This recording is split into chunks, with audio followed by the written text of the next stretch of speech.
Welcome to another episode of Killah Priest Podcast. I'm your host, Killah Priest.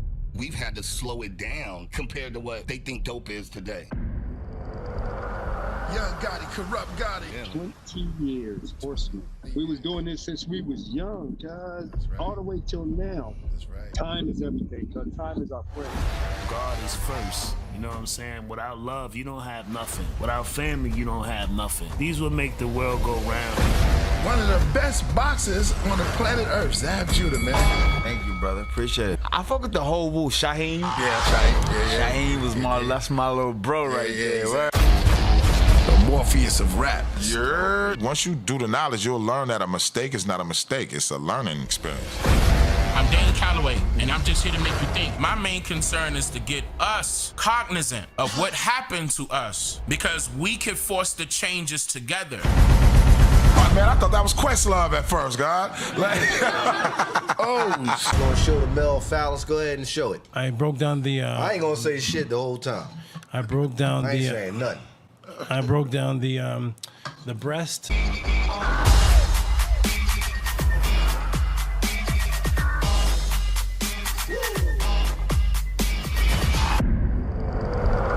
Per M. Haru, it is 78 feet long. It's in the British Museum, and there's several translations of it. And this is the origins of the concept in book form or in paper form of a heaven and a hell, an afterlife, ordinances, spirituality. This is the origin of it.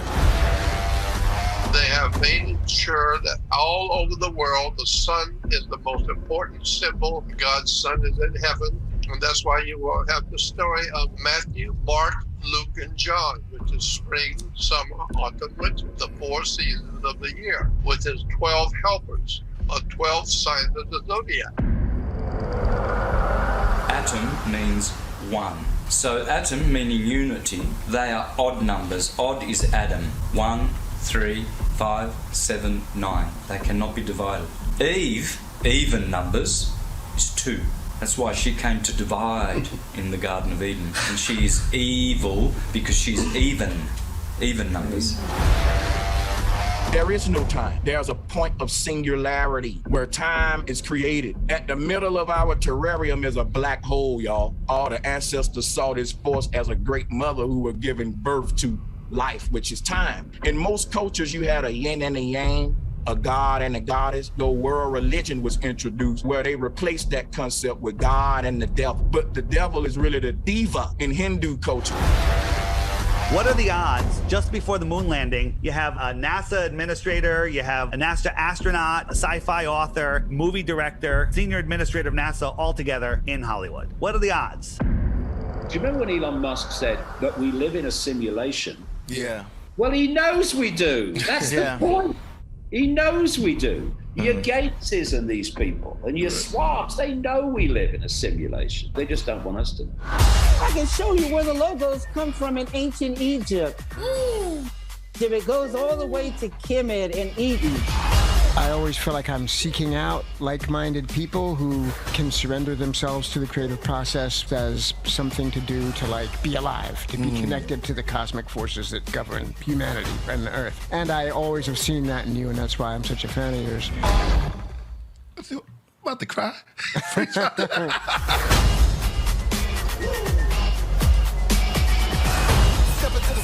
If you haven't freed yourself from that birth certificate,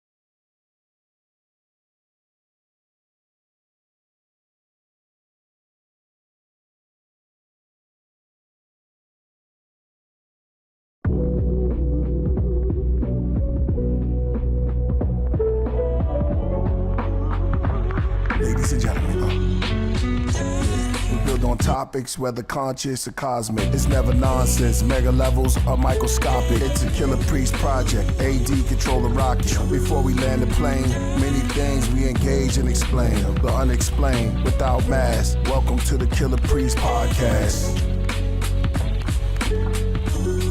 Killah Priest podcast. Is that a new joint? Oh, I'm so excited today, yo. It's a new joint. I like that. I like that, AG. They're filling up in the building. The craft room is filling up right now. I'm feeling myself. It's about to get. I'm so excited for the day. That's a real bomb right there. That's a real bomb. Yeah. Let's lock that. I'm locking in. I'm locking in. I'm locking in. Oh, what else I get? What else you loading me up? Check it out. Yo, man, it's about to be on today, man. Welcome all. Welcome one, welcome all. Shout out to the crafters, man. The Rocketeers in the building.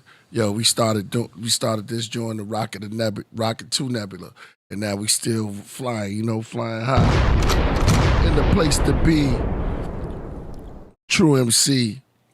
Man, first I want to start off by saying,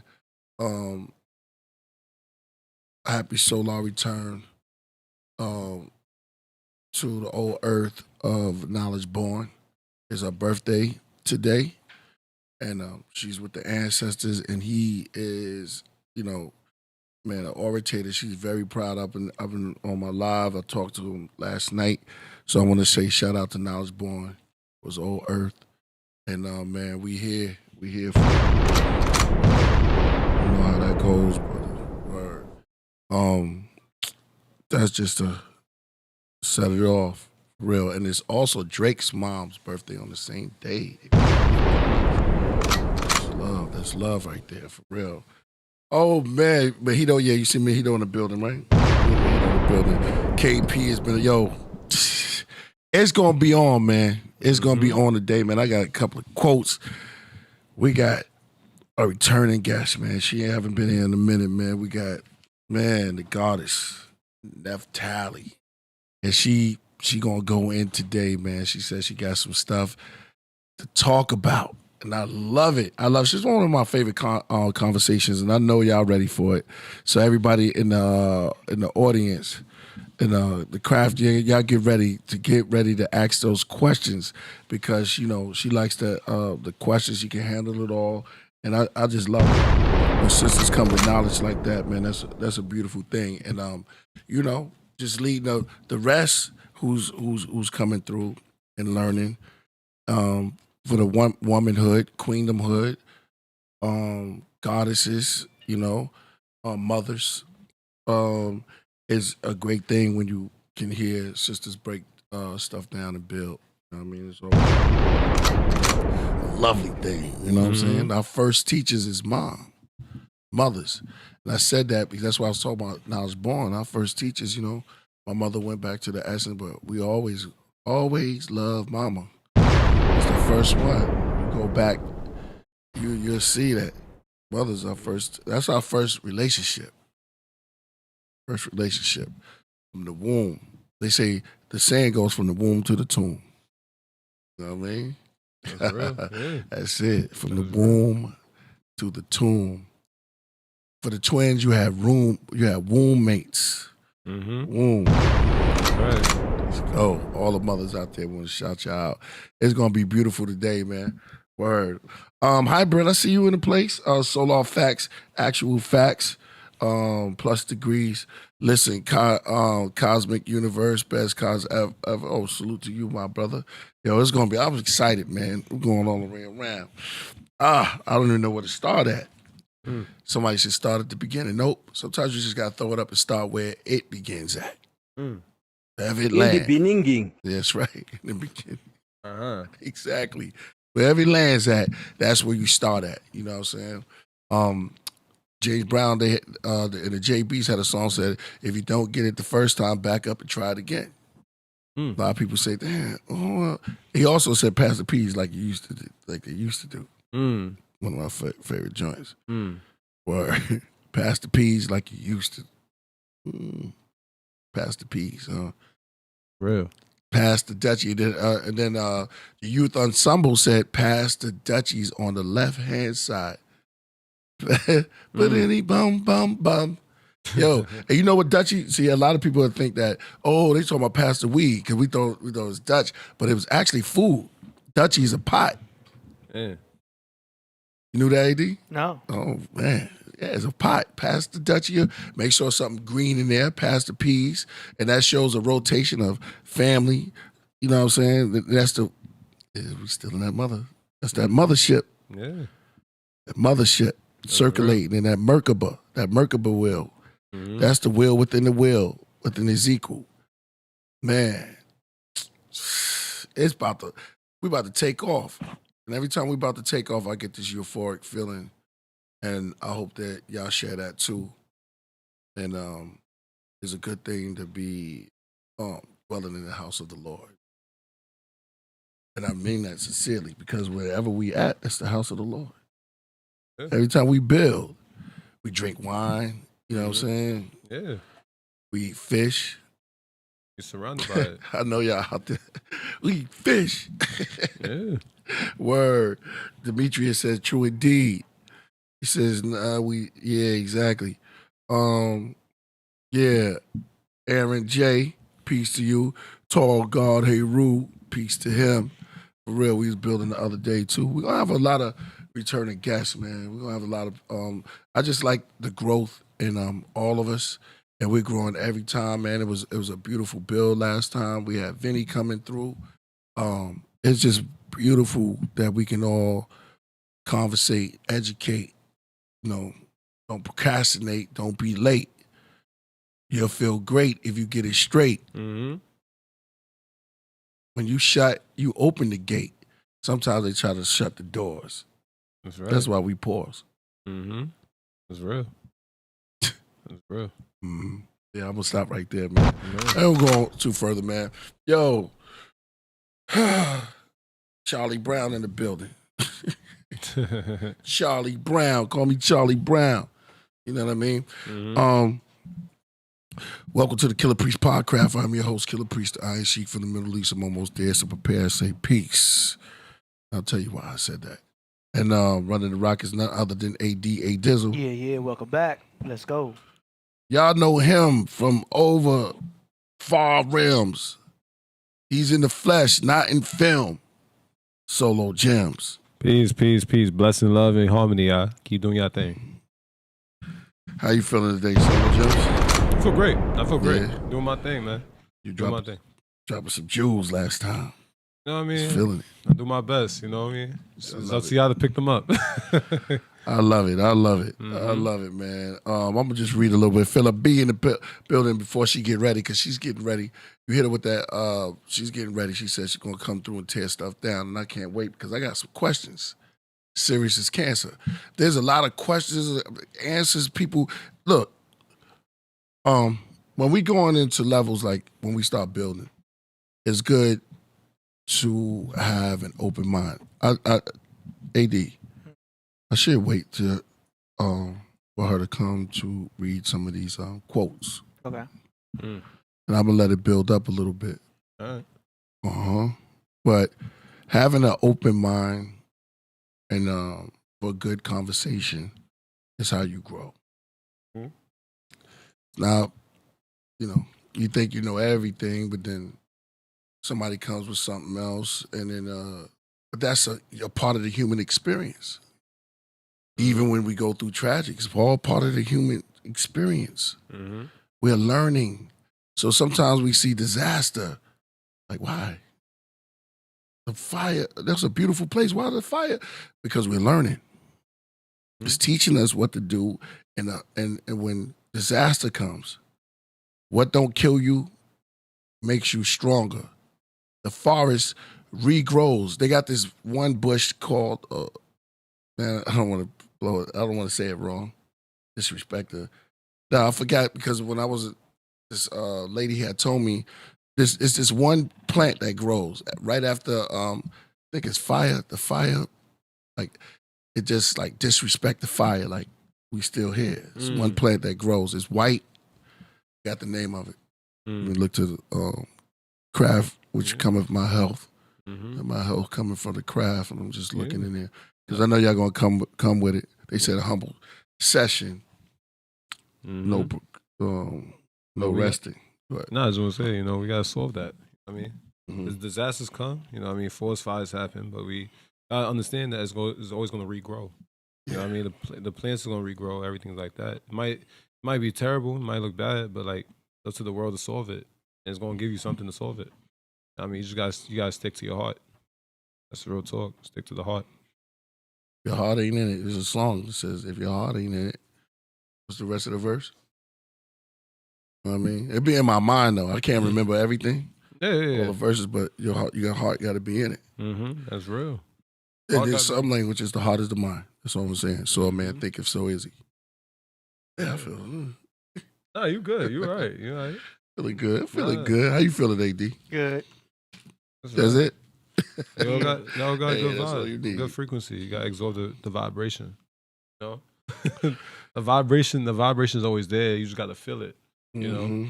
And I think that's what happens in the world is that, we neglect a lot of things. Like I keep saying, we distracted. I mean, there's a lot of stresses that go on in this world. But you got to get to your own mind and understand that your heart and your love is there. You just got to feel it. You know what I mean? You got to embrace it. We neglect it. You know what I mean? Do things that make you feel good. Understand that this universe is going to give you a lot. And understand that you might just need it. You know what I mean? It's going to continue to grow. It's grow. Problems happen. You know what I mean? Life happens. But, you know what I mean? You're going to be better for it. That's the real talk. Yeah. Don't focus on the hate. Okay. Focus on the love. Okay, she just hit me. She'll be here in an hour. So, okay, we got it. We hold it down. We hold it down for you. Hold it up. We hold it up. Word. All right. So read that, AD. There's a couple of quotes that I looked up. Good stuff. Right. Yeah. Let's get into it. Ben Frank said positive. Shout out to all the moderator. Word. Moderator. Yeah, something from call them orators and This one? yeah. Go ahead, read that. It says, if we stay where we were, if we stay where we are, Yes. where we're stuck, where we're comfortable and safe, we die there. There you go. We become like mushrooms living in the dark with poop up to our chins. If you want to know only what you already know, you're dying. You're saying, leave me alone, I don't mind this little rat hole. It's warm and dry, really it's fine. Woo. When nothing new can get in, that's death. When oxygen can't find a way. Hold on, bro. We gotta slow. Okay. I don't cook food that quick. Oh, okay. Yeah. I thought you wanted the I microwave. like to simmer that. I don't want the microwave. It's not microwave knowledge. I like to slow that hands on. You know what I mean? The ingredients got to be slow. Can we read that once again, a little slow, so they can really feel what it says? It's not my lips. I gotta emphasize the poop. Mm-hmm. If we stay where we are. If we stay where we are. Where we're stuck. Where we're stuck. Where we're comfortable and safe. Yeah. We die there. We die there. We become like mushrooms. Mm-hmm. Living in the dark with poop up to our chins. If you want to know only what you already know, you're dying. You're dying, man. You're saying, leave me alone. I don't mind this little rat hole. Yeah. It's warm and dry. Really, it's fine. Right. You don't want to go nowhere. You want to travel. You don't want to expand your mind. You just want to stay in one little spot because you're comfortable there. You don't want to work on. 50 pounds. You've been doing 10 pounds. Stuck right there. Mm-hmm. You're not going to do the chin-ups. Not what you was just doing. You know what I mean? You're not going to do the treadmill if you're just walking every day. You're going to the gym and doing a little walk. Yeah. But you don't want to go up to the to the 100 pounds when you could just do this 20 pounds for a year with no trainer. Yeah. As a trainer is like the prophet. So you in the gym, which look, see how I come back? Gym, you in the gym, which is the jewel. Mm-hmm. Oh, man. Yeah. Man, just finish, bro. I was at gym. Oh yeah, I got you. I was at gyms yesterday. What gym you was at? Jim's Pizza. Hey, let me get 2 extra cheese. Yeah. Go ahead, son. Nah, you gotta learn how to be uncomfortable with being uncomfortable. You know what I mean? Mm-hmm. Like, it's just real talk. Like, you gotta learn it. You know what I mean? Well, you gotta get comfortable with being uncomfortable. That's the real word I want to say. Right. You know what I mean? Adversity's going to come. You know what I mean? Change your sceneries. Right. You gotta understand that we always find places that is a level of comfort. But when you start making changes to things, you know what I mean? It's going to be uncomfortable. You know what I mean? You gotta learn not to stay there. You know what I mean? You gotta move on and do what you gotta do that's probably best for yourself. You might not like it, but it's probably just something that is best for yourself. You might learn something. It's a continuous will, you know what I mean? We could always learn. You could always learn something new. You know what I mean? So that's my elaboration to that real quick. Yo, it's called constructive criticism. Sometimes you see it, no, constructive. They don't look at the word constructive. They don't even know what that means. They know destructive, how to destruct, because we've been trained that. It's not even your fault. I'm not saying, I'm not blaming nobody for none of this. Right. Because, come on, look at what we have to go through every day. Magazines, TV, twerk, Instagram, sensationalizing everything. Right. You know, everything sensationalized, nothing for the sacred soul, the sacred seat where you at. And when something comes, it's like, man, it's too much. So now, we slow things down. We slow it down. Oh, that's what I bet. Oh, now I get it. Now I know why I got to do the 50. Because I've been in the gym for a long time doing 5-pound weights. Yeah. Everybody don't pass me, and I've just been doing wrist lifts. You know what I'm saying? No. Yeah. Word. Real talk. You know I see what I got to do. That little 1 pound weight, that's not building no muscle. Yeah. You got to build some muscle. You know what I mean? You still using Kraft cheese. I mean, nothing wrong with Kraft cheese. Mm-hmm. Regular. But Right. they coming with extra sharp. You don't want to look at that. You still stuck. No, some people like just do extra sharp. Yeah. Just sharp. Mm-hmm. No, I'm not going to do that, man. I'm just stick it to I'm scared to step out. Right. That's extra sharp cheese. I got a cheese that's called Seriously Sharp.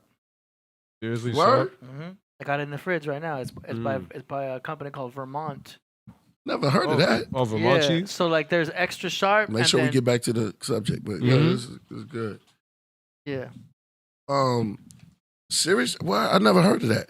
Yeah, this is what I got in the fridge right now, bro. I got smoked provolone. That was Vermont cheese. Vermont. Yeah. Seriously sharp. It's like the highest level. Ooh, I got to taste that just to taste it. It's just extra. I don't even eat cheese like It's extra sharp. Yeah. It's just aged longer. Mm-hmm. That's how they make it sharper. They just age it. Mm. But yo, it's fire. You only need a little bit of this, and it's like, ooh. But now I don't want that. I'll put that in your What's burrito. that? I don't want man, I'm passing. I don't want no Indian food. Man, you crazy? Indian food is good, man. Yeah. It's got flavor in there. You don't want to try nothing. You don't want to try that. With sushi. With the curry? I'm comfortable right here. Peanut butter salad. Peanut butter and jelly. How many of y'all know that there's boards? How many of y'all, I don't know if y'all play Miss Pac-Man. You can play Pac-Man. Back in the day. How many of y'all ever seen the Pink Chase? Pink? It's level to it. Yeah, I've been there. Been there. I know you, yeah. You just said Different that to world. yourself. Yeah, It's a different world. Yeah. There's levels. That's how you up level. There's levels. How many of y'all know that there's levels on Miss Pac-Man where the pellets don't even turn the ghost blue anymore? Yeah. What? Change directions. And that's see, there's levels. Mm-hmm. There's levels to it. You gotta be up there every day. Working day and night. We cooking right now. Just go. You can continue reading, AD. Oh, yeah, and then you cool. got the joint yellow like the cheese, like I got on. Oh yeah. Miss Pac-Man. Everything be adding up on the show, man. You know how it goes. You got the Pac-Man too, like the Pac-Man yellow. Oh yeah, I'm talking about Pac-Man. You didn't even Yo, catch see how that. Oh man, You didn't even catch that. Look at that. See, that's wild. Yeah, it's crazy. That's real. Got me working day and night. Woo! This for you, Naphtali. Go ahead, read this. And this is for the audience because when she come on, we start building, and then you may hear things that you never heard or really thought about. So is some places be uncomfortable, but then you change it. But that's for the good. Mm-hmm. Yeah, growing up my face, things change. Mm-hmm. That girl I was playing with, I started liking her. We ain't the same.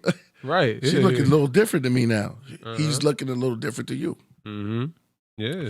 Things starting to change. But it seems strange. You question yourself, but it's part of life. Yeah. Nothing's done on purpose. Yeah. You know what I mean? Come on. Yeah. Right? You know what I'm saying? You gotta damn. I had the word too. Oh, you gotta listen to God's message. You know what I mean? Listen to God's message. Anything that is being presented in front of you, it's a message that's being there. You know what I mean? You gotta pay attention to what's the truth of it. Because the truth is there. You know what I mean? You gotta pay attention to it. It might be uncomfortable, but you gotta learn to be uncomfortable with the truth. And that's the reality of the world, is that we get so stuck in our minds, we only think things very one way, but we don't get to expand the whole horizon. You know what I mean? You gotta listen to what God's saying. God's saying something completely different, and not the negativity that's there. You know what I mean? Not the judgment that's there, but the loving message that's really there. I mean, that's the real talk. Come on. Talk to him. How many times people laughed at cat with Kung Fu slippers on? Yeah. They walking through with slippers. Everybody you got this, they got slippers on. Bust you know what I'm saying? Or gym clothes. You're like, man, this person is just wearing, look at that, man, we all chilling. You just got on this, look at Kung Fu. What you doing with them slippers? Yeah, that's right. That's real. I got like that. That's me. Black belt. A black belt. You can't even see it. Yeah. He's not wearing his belt. You have to approach him, then go into, but you laughing. Mm-hmm. Look at him. Why you got slippers? Yeah. Next minute, you ain't even see the chucks. Yeah. Right behind here. Judge you off the uniform. Like this. 1, 2. He judge you off the uniform. This way, then that way. That's real. No, he judge you off the uniform. Yeah. Yeah. Nah, real talk. Make fun of you. Just because you wear your garment. Or tight shoes, tight sneakers. Sneakers too tight.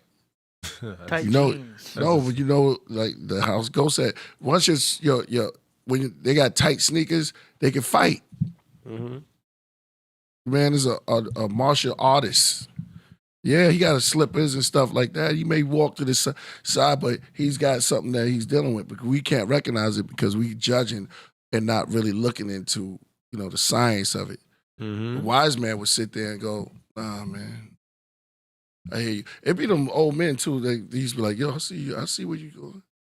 Make the person feel good. You know what I mean? Like, damn, he get it. Oh, I see what you're doing. I see what you're doing, young blood. Yeah. Or you might say, yo, you keep doing it. He walking down the block with slippers. But you think he going to the store, but no, he's heading to the gym. Mm-hmm. Let's go. Yeah. No, I'm going to elaborate. Yeah, you gotta realize. You gotta realize that hurt in your heart. You gotta realize that because that hurt is still there. That's the reason why you can't hear it. You gotta learn that. That's why we preach and heal. You know what I mean? That hurt in your heart is still there. Once you take that hurt out of your heart, you're gonna understand what's being going on here. You know what I mean? From the spirit. You know what I mean? That's right. Mm-hmm. Come on. Yeah. No. That's all I gotta say right now. Crash. I know it's good. It's good because we gotta look at this, man. This is a master. Shout out to Crumb, the master students, the master teachers, and then there's master principals. Mm-hmm. But see, we don't talk about the master principal. There's other levels. There's levels to it. Mm-hmm. What about the master principal? Where we at? Where we at with it? That's true. Yeah, you still got the calculator? Laughing. What y'all talking about, man? Y'all some clowns. This internet. I'm on my calculator, man. Yeah. Idiot. Yeah, idiots. They say dork. I can add everything up with my calculator. And here you come with that big thing that says Apple on it. Because we're not looking. You're an asshole. Did you just call me an asshole? No, I say idiot. An idiot. I like it. Big AT, go ahead, finish reading, AT. Let's take some more meat off this big fat bone. Slow roast. when nothing new get in, that's death. When oxygen can't find a way in, you die. But new is scary, and new can be disappointing and confusing. We had this all figured out, and now we don't. Yep. New is life. Yeah. Uh-huh. New reality. That's real. New reality. That's real. You know what I mean? Because you think you know it all, right? Think you know it all until you realize, like, oh, wow, that's something I never heard before. You know what I mean? Because the truth is, we all don't know. But you got to expand yourself. You know what I mean? That's real talk. That's real talk. Man. I am not the same person that you met before. That's real. I am not the same caterpillar. You have wings now. What happened? I am not the same. You shouldn't be the same person you was last night. We grow every day. You should be somebody different. Every day you're growing better, stronger. So, yeah, I'm just saying that because of the information that comes out. Sometimes you got to be looking at it like, man, damn, man, why you? Oh, you a Muslim now. You don't chase tail? That's what Tupac. Yeah, that's real. I know what you mean. That's real, though. You a Muslim now. You don't chase. Come on, man. Yeah, I know what you mean. Yeah. That's real. And it's like, oh, yeah, but he sees something else because we all in it to win it. Yeah. And certain things take sacrifice. Sacrifice is a lot.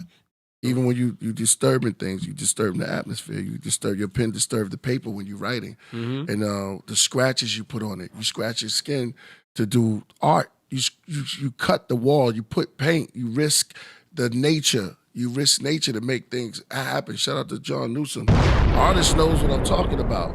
Yeah.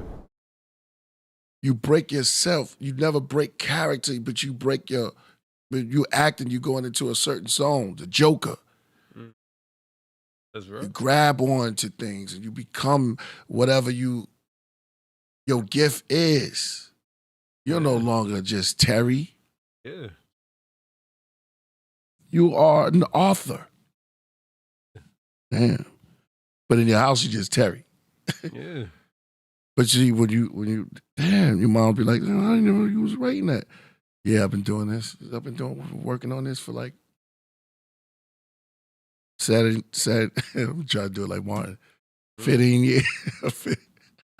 Like sit at 7 or 15, you know what I mean? Depending on where you're from. We going in today, yo. Embrace that side that you feel that's weak, you know what I mean? Because that side that's your weak, you can make it stronger.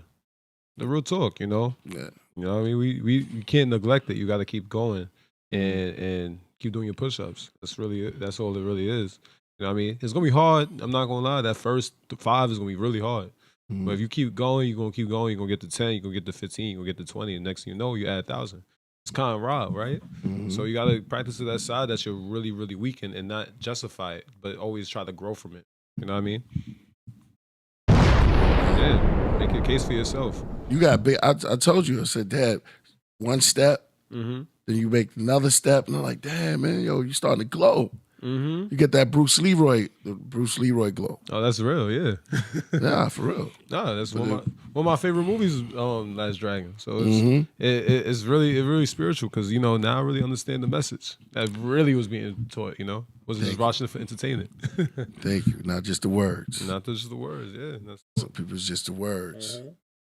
All right, so yeah. So like we were saying, I mean, in there, we're going to read another. We're going to, that's just to prepare us, you know, for growth, because when you look at stuff, when you're going into things, you have to have that mindset.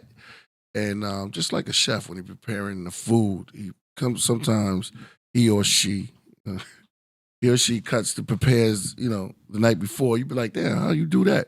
They cut the onions is here and the pepper and all that's prepared. You already know. It's called, what was it called? Presentation? Preparing? Yeah, preparing. Preparing the marinating? Yeah. Yeah, that's the hood version. No, it is marinating, but remember what was Trees doing? She said... Prepping. Yeah, prepping. Yeah, I got you. Yeah, prepping. So they prepare things that you don't even see when they doing it. Mm-hmm. Good chefs, you don't even know what's going on. You know why? Because they're letting the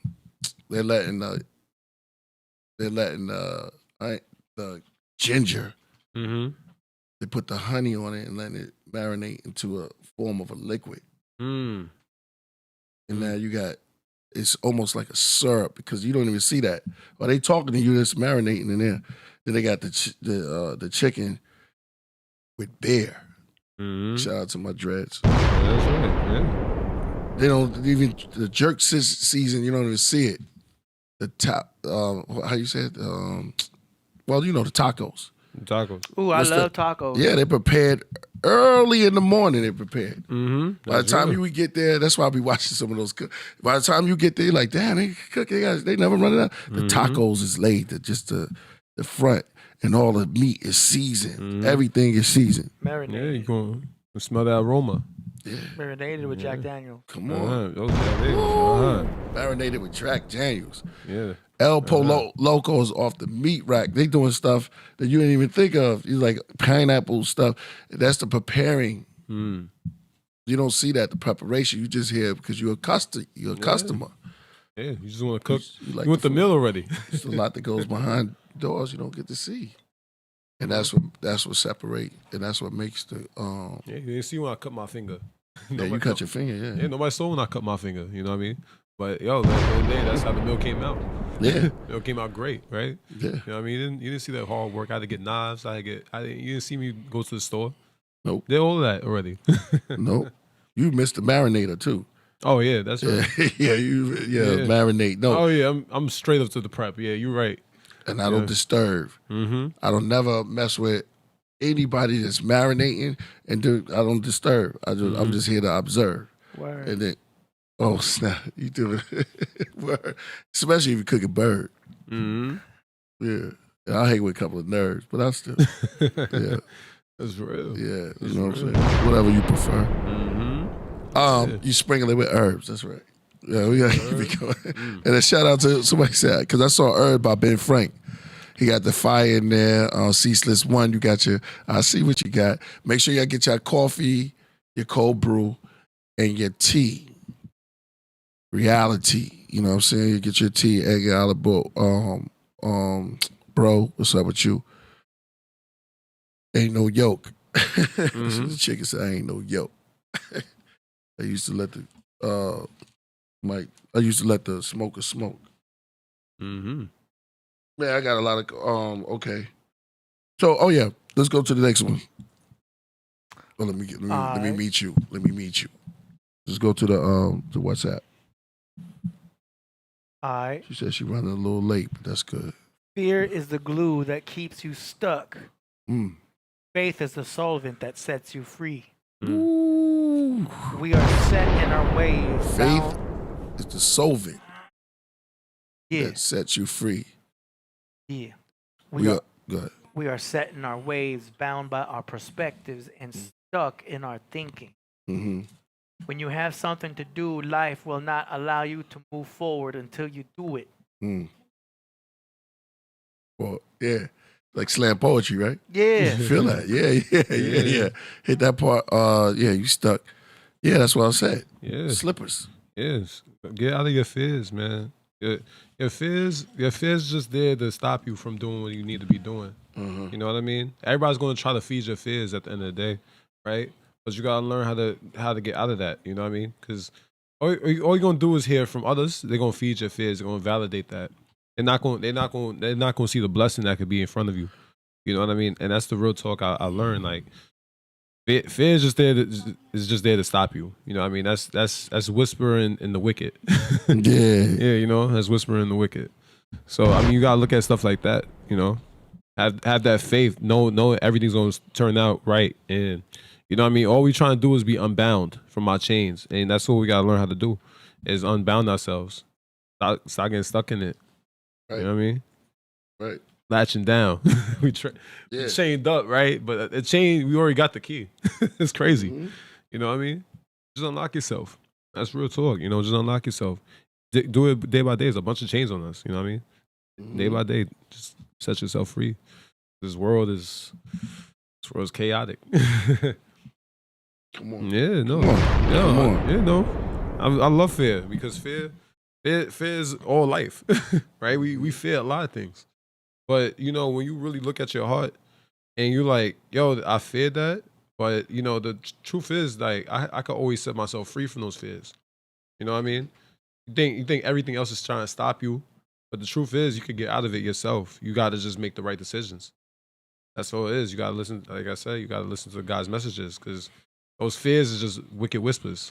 Yeah, you know. Wicked whispers. Come on. Yeah. Come on, Solo. Yeah. That's right. Don't stop. Go all the way in. I know. Wicked whispers. Mm-hmm. Sounds like an emo band. Yeah. Truly. Truly. Yeah. Wicked whisper. I love that. Mm-hmm. Yeah. That was real. Yeah. That's all people. That's all. Everything that's going to try to do is just try to keep you from finding God. You know what I mean? Finding that light. You know what I mean? That's all it is to hold you back and stay in the shadow and stay in the dark. You know what I mean? You gotta get yourself out the tunnel. Because that's the real talk. You know what I mean? All you're gonna do is hear this, hear that, and get in your head about it. You know, so you gotta just follow the heart. You know what I mean? Because the heart knows what it really do want. It's just that you gotta follow it. You know, and trust that everything's gonna be all right if you just have the right level of faith within it, and know that you're pure. Know that you're good. Mm-hmm. Word. Yeah. She said, but what she say? Put that. That touched me right there. Yeah. Yeah. Oh man, I'm glad I could do that. Yeah. Nah, because I listen. Mm-hmm. A lot of people don't listen. They just listen to say something. You know what I'm saying? Mm-hmm. Yeah, look, you know, because I could think of some. I mean, there's times when, with Ty Phoenix said shadow work, and I could understand that sometimes, you know, the car needs work. Yeah, can't front on that. You know, sometimes we need to work on self just to improve and be better than we was before. Yeah, that's what it's about. I am not the same as I was yesterday. Mm-hmm. Or 15 minutes ago. I said what I said. Said what I said. And we keep it moving. Mm-hmm. Kim, that's her name. Keep it moving. That's keep Kim. it moving. Yeah, exactly. Keep on going. Yeah. I know a girl named Kim. Right. And that's keeping it moving. That's what we do in the craft. Mm-hmm. Gotta hug your shadow. You gotta hug it. Yeah, you gotta hug your shadow. Hug your shadow. Yeah, you gotta hug it because that's what it needs. You know what I mean? You gotta hug it. You know what I mean? Stop trying to run away from it. Because that's your shadow at the end of the day. You know what I mean? Yeah. That's who you are. You just gotta hug it. You know what I mean? Everything from there is absorb all that feeling. You gotta hug it. You know, it needs it. You know what I mean? Embrace your soul. Yeah. Mm-hmm. Embrace yourself. Takes it. It's, you know, it takes time. It's exercise. Mm-hmm. It's exercise. Yeah. Sometimes you find yourself by yourself, and that's where you get to like, damn, I need a break. You know, I'm not gonna answer my phone, and it don't be personal. It's like sometimes you just want to sit down to get back to the basics. You know, a lot of people hit you up. Sometimes you just gotta find a space. Y'all know what I'm talking about. You need time, because I don't know what everyone does, but I just know that there's phenomenal people. Phenomenal people. Man, it could be a cookie maker, like your grandmother. Yeah. I don't know the preparations or whatever to do. I don't have that type of time for that, but I just I enjoy the cookie. I enjoy the cookie. And those especially those ones at Whole Foods. Brown butters, the brown butters at Whole Foods. Mm-hmm. Crack. I don't even know who make that. I wonder if it is I don't know if it's one single person or the whole. Got a little bakery department in there. They should never go out, yo. I'm not gonna front. That's off the hook, right? You say you just stay there all day? They should never. They should just go in. That's what we do. Mm-hmm. New Killah Elves. That's That's right. what it is. Mm-hmm. Killah Elves. They had beef with the remember on Family Guy? They had. Oh yeah. I know you talking with Kellogg's. Yeah, I remember that. It's snap, crackle, and pop. Yeah. So they came from the trees, man. I remember that. That's funny. That was a good skit. I remember that skit. That was funny. Yeah. Oh, you didn't tell me I have something like this. You didn't click around. Oh, this is like. Here comes the drums now. That's the TikTok explosion. Oh, it's like a little tribal. This might be like the Sons of Anakin. I was just looking. I know. Shout out to Rafa. Now I know she's gonna come for it. I love to hear knowledge, man, when they be dropping it. It's always something special. All right, AD, go to that sent you something. All right. It'll be random because we get into that. Oh yeah. This is good. This is good though. This is a nice little talk. I've been thinking a lot. Thinking very deep about things. Oh yeah? Yeah. So it's kind of crazy because it kind of reflects on what I've been thinking about lately in the world and myself and whatever goes on throughout the day is so it's deep. This is real deep. All right, since we on it, don't even hit them yet. Hit Pin Betty. Go up. She's just gonna be all face right there. Yeah. All right, y'all listen up. Let's go. Vinny Black Lodge in the building. Shout out to you, my brother. Listen what she says. Give me a second. Setting it up. That Panther hat. I love that Panther. It was like, Finish what you started. Finish what you started. Okay? I know it's getting tough. You're tired. It feels impossible. It's getting harder. But finish what you started. Don't forget why you even started in the first place. But you must finish what you started. Everybody said you wouldn't finish. Everybody counted you out. Don't you dare prove them right. Here, finish what you started. Don't give up on yourself. You can do it. Okay? All right. Very good. Finish what you started. I feel inspired. I'm ready to walk through a wall. Yeah. My cat just became a lion. For real. My butterfly just became an eagle. Oh, wow. Yo. For real. Soaring. The eagle just became a phoenix. Ooh. Yeah, I like that one. Yeah, that's dope. They should let me coach. Somebody used to call me coach. Yeah, coach. Get up off your knees and stand there. That's right. I don't want y'all on your knees around me. Stand up. That's dope. Yeah, that's good one. Yeah, I like that. For you. Yeah, that's good. That's a good one. Yeah.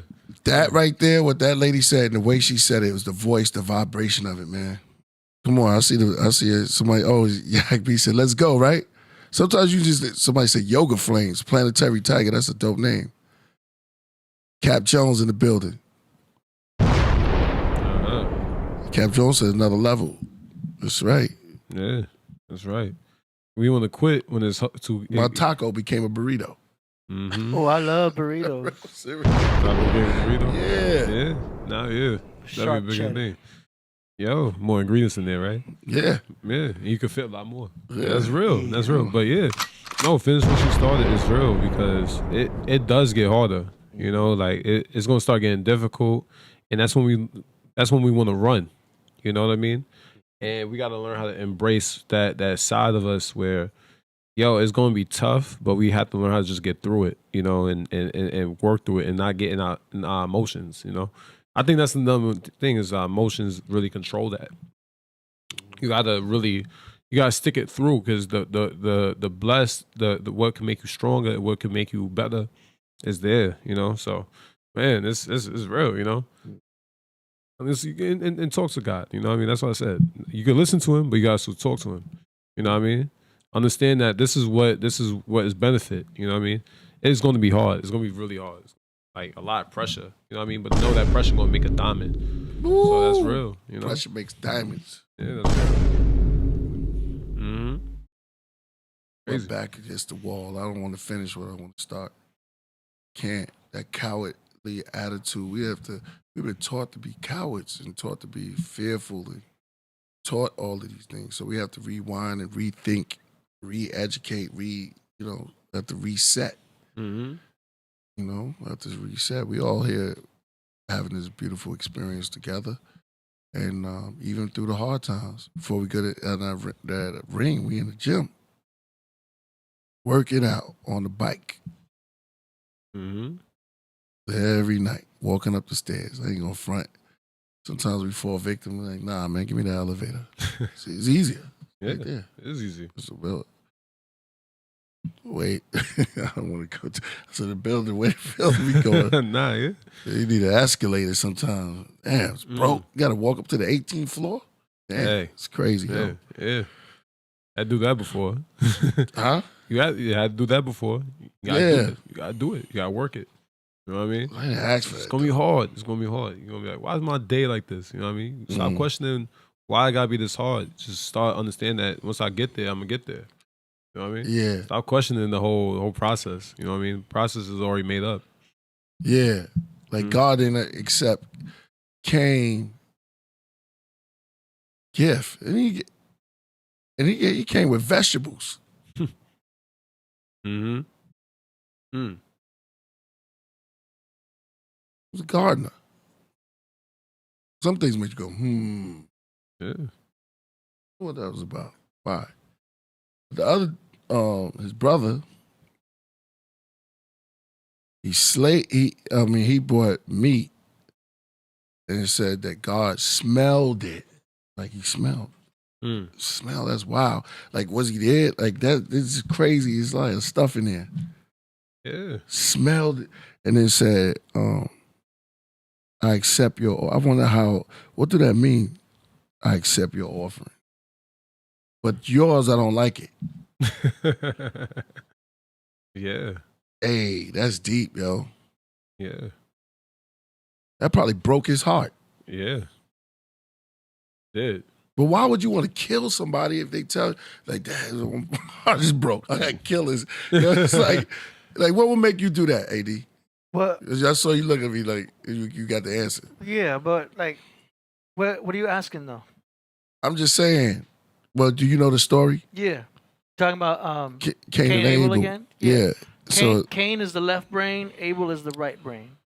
Right, but okay, that's the esoteric form. That's all there is, though. But okay, so what's the killing part? There's no literal version. So what's the killing part? These are not actual people. But I'm just saying, what's the killing part? So you talking about the sacrifice? No, I'm telling you the story. Do you know the story, or you just know the left and right brain? I know There's that. a story behind it. Yeah, but he can't. God didn't kill Cain. You know what I'm saying? There's a sacrifice. What happened with on. Cain? So, like, God wanted a sacrifice, right? Only the right brain can sacrifice, not the left brain. Cain killed. Abel. I'm telling the story. Listen. Oh yeah, Cain will always kill Abel. Killed Abel. That's always going to happen. That's the left brain killing the right brain. Your logic. Why would you kill your right brain? Because you got to get back to work. See, the left brain is our logic. The left brain is Egypt. The left brain is a part of us that's numerical, that has to get back to work and get things done. Yeah, this is AD's. We need the left brain, but the right brain is like pulling the left brain. The right brain is like love, compassion, art, music. Do people kill? This is a metaphor, though. Well, I'm asking you a question. Yeah, people Do people kill? Yeah, animals kill. Everything kills. Yes. Yeah. So I'm asking you why in this story. Yeah. This is my question. I was just asking what would make him kill his brother, even if it's the half of your side. What would do that? I'm just looking for an answer. You're telling me, it doesn't. No. It's esoteric. I can get that part. Yeah. But what about the killing part? You have to answer the question before you just come with the metaphors. Like, if there's no answer, you just say, I don't know. No, so the left brain always kills the right brain. Why? Because we got to get back to work. You know what I'm saying? It's our logic. The left brain is a part of us that is focused on, getting things done. We need that. We need that logic. We need that left brain.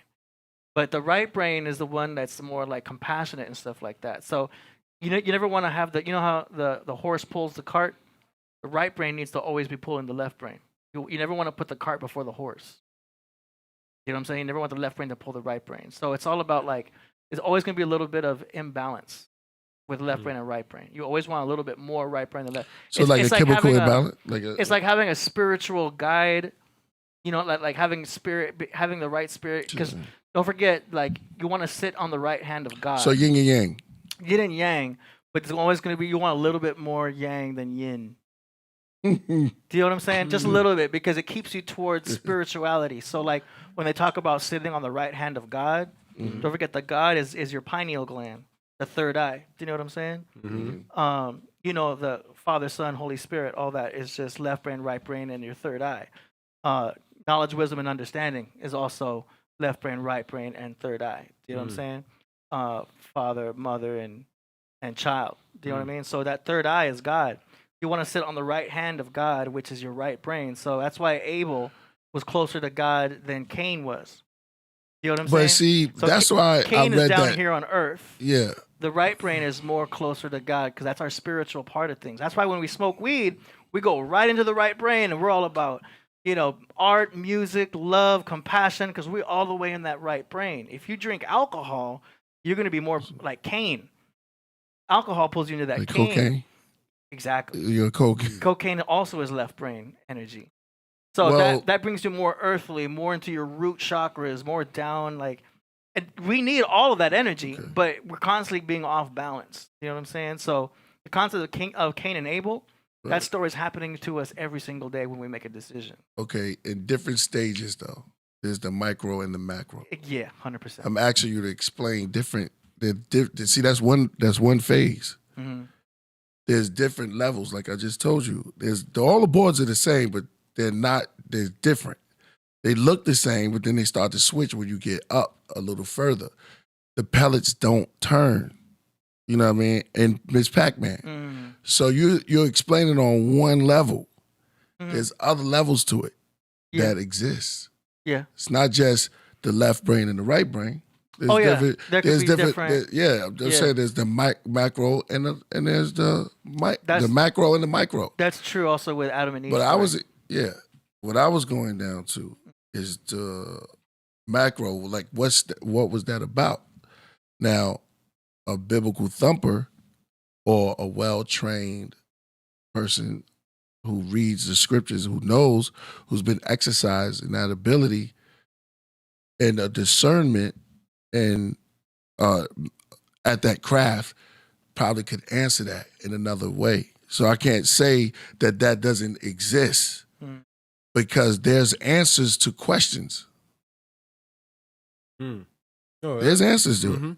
We just got to get there. There's solutions, yeah. I always say There's solutions to problems. Yes. I believe that. There's medicines for sick. I'm knocking at the door. I just want somebody, because you can't take me to the road and be like, you going there and fight somebody? No, I'm explaining. Yo, don't get on. No, What is that, Demetrius? No, there's no fight. Oh, okay. All right. That's a good question. Because I think solutions is... That's what questions are for. Yeah, that's what you got. Quest. We quest. Yeah.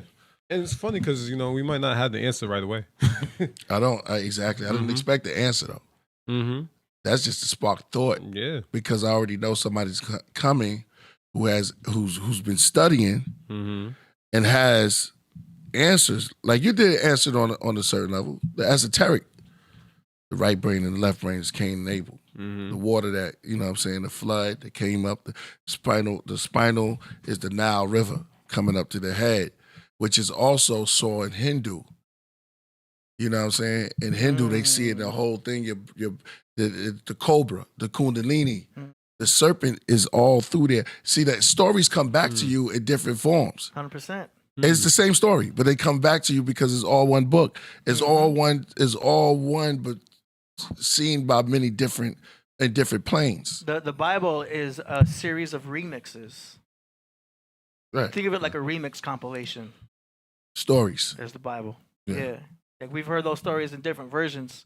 Do you know what I'm saying? It's like these are the remixes. Right. You know what I'm saying? It's like Right. hearing Gangsta's Paradise by Coolio. But do you like the remix? I mean, because R. Kelly put out, or let's just say this, he put out a song, Pretty Brown, but then we do the remix. Sometimes you put somebody else on it, and then it'd be a little fire than the original version. It's called the remix. You redid it. Yeah. Some people like the original version, but that's what growth is about. Gangsta's Paradise by Stevie Wonder sold 2 million. Coolio's version sold 10 million. But that was Stevie Wonder's song. Rick James, Doom, Doom, Doom, Doom, Super Freak. We can And go then on and Hammer, on. You Can't Touch This. It's the same song. George Clinton, Snoop Dogg. Yeah, come on, James Brown and all the rappers. Funk is the DNA of hip hop. That's what George. See, now we're going. See, That's what- I'm trying to stay away I know, from that. I know, Man. I'm George trying to make one. Clinton, Can I want to cook? make sure George Clinton said that. Yeah. Can I cook? Yeah. I just want to cook on this level right here. Just like, okay, there's there's a lot of bowls, singing bowls. I'm bringing it down where we have a guest that's about to. That's why I said you can't be.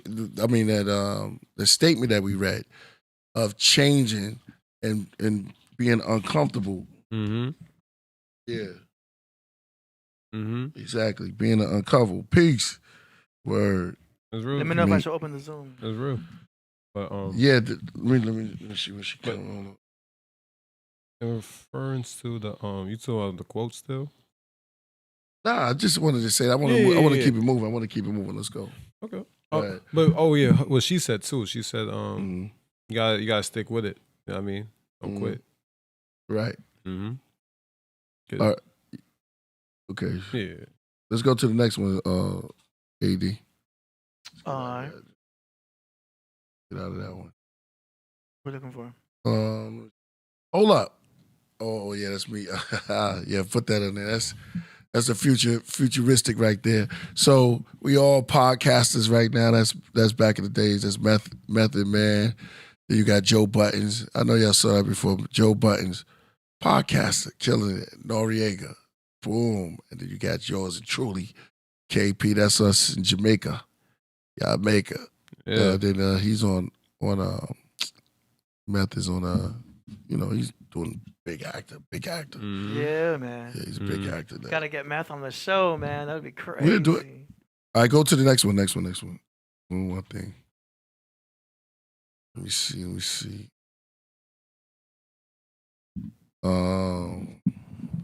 Cap Jones. Yeah. They all count. Go ahead, read that, AD. There are countless lessons to pull from the story of Cain and Abel. Right. It all depends on the perspective, like KP bringing up Cain's heartbreak. Right. Do you know that Cain is sort of like Canaanite? And the Canaanites worship Abel, which is the Baal, was like they worship Bel. Did you know Canaanite also is a precursor to cannabis? There you go. So that's what I'm saying. There's a thing called beneath the surface.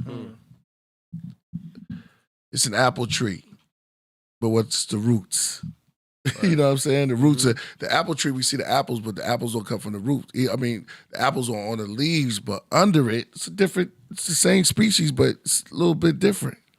Yeah. Yo, this is why I feel like that was really biblical times back then, because like, if you look it up, it talks about how cannabis was common in Canaanite culture, where it was burned in the temples and used as incense. That's crazy. So instead of incense, they just be lighting weed up in the corner, and it's just like it's in the air. You know what I'm saying? If there was weed in the air, hell yeah, I'd be feeling like I'm in some biblical times. Oh yeah. Well, why you think they call him high priest? Oh, see, we can go back and forth with that. It's mad. You know what I'm saying? I can say a lot of stuff because I work like that. Yeah. High priest. You can say high priest. Your Royal Highness. Well, the most. Yeah, exactly. Yeah. But yeah, so the sister that's coming off is going to be telling us about a story in the scriptures. Do you know anything about the Nephilims? Not enough to speak on. That's where I got to stop. Right, but we do have giants in our lives. Hell yeah, I believe in giants big time. No pun intended. So he said, I believe in giants big time. No pun intended. But there could be a problem in our life that could be giant. And you know, just like, man, I got a big problem, you know, on different levels. And breaking it down on different degrees, it takes skill, craftsman. You know what I'm saying? It takes taking the hole and the rake and digging into the ground a little bit deeper. Now, I wanted to go because there's a lot of mystic things that goes on and a lot of things that wasn't explained to us, you know, as youth. So he wasn't explained about Cain and Abel and why he ran off to the land of Nod. See, that's another level. If you say, okay, what's the land of Nod? What's that about? The Wizard of Nods? Right. Somebody said, I got it. Somebody said, yeah, man, the Wizard of Nods. All right, come on, read the next one. Hey, where we at? Let me see. Teacher fired? I know which one. I was saving that for her. Oh, let's go to Imperial Dance Club. No, let's go down. No, up. Here we go. Check out the yard, man. Go ahead. Yeah, Kevin. Yeah, Nimrod. Ooh, land of Nimrod. And then what about the other languages?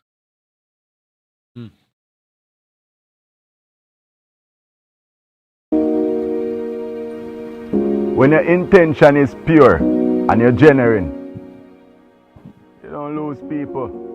You don't feel bad about anybody that walk out your life. You don't lose anyone. They lose you. You learn a lesson. True.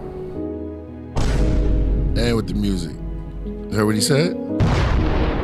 Listen what he said, y'all. Listen up. When your intention is pure and you're genuine, you don't lose people.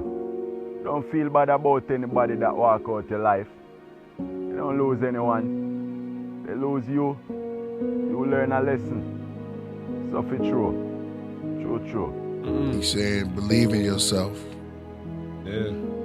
If somebody walked, you already just said? Yeah, that touched me a little bit. Right? Yeah, I feel like, you know, that's the real talk, you know, like life is just a revolving door, you know what I mean? And understand that if you have real, like genuine, good motivation, not like, you know, you using anything or anything like that, and it's coming from the real heart, you know what I mean? It's real talk, you know what I mean? Don't sit in it. Just, you know, learn that's how it is, you know what I mean? And move accordingly. Move on to yourself. You know what I mean? That's something I picked up for you. Because you don't lose people at the end of the day. At the end of the day, you find yourself in the process. And that's another thing too, you kinda learn. It's kinda crazy.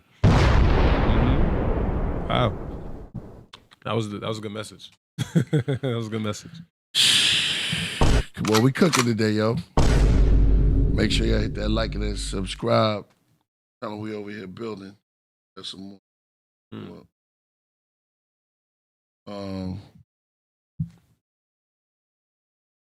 Yeah. Go, AD.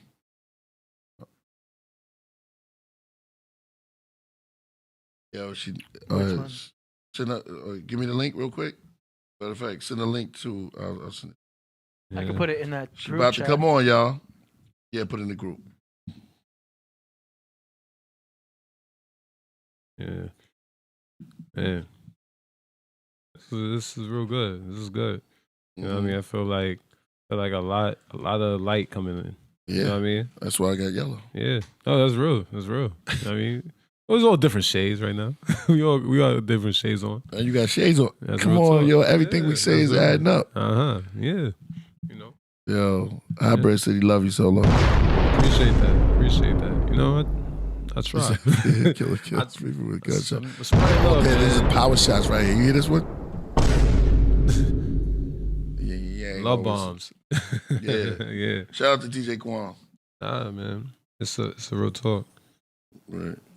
But yeah, no, I'm spreading love. That's all I'm doing. I'm spreading love. And you know, the one thing I learned is when I learn how to love myself, I'm gonna know how to spread it.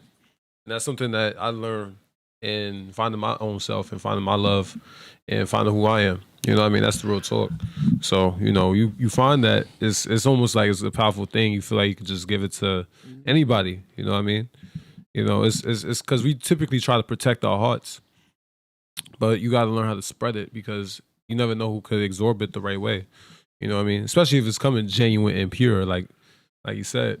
You know what I mean? Yeah. Because all I try to do is be genuine and be the better selves and don't use it to no benefits. I just try to, you know what I mean, take it in. You know what I mean, absorb it right. You know, you feel the right frequency or vibration. You're gonna feel good. You know what I mean? I'm glad I'm helping people out there. Yabby's something. I do. Gotta have my voice. I do. Mm-hmm. There's a song called I do for you. I do. Dun, dun, dun. You know what I mean? Yeah. And some of those songs be touching me because I be feeling it and I be hearing it inside my head. Like we played last night. We played Misty by Johnny Mathis. Yo, you could ride to Vegas to some of them songs. You can ride to Vegas, but they touch you a little bit more. It's like, damn, what was he thinking of? Was he made Misty? Mm-hmm. Their voice be like, here you are. You know? Yeah. It's like, dang, man.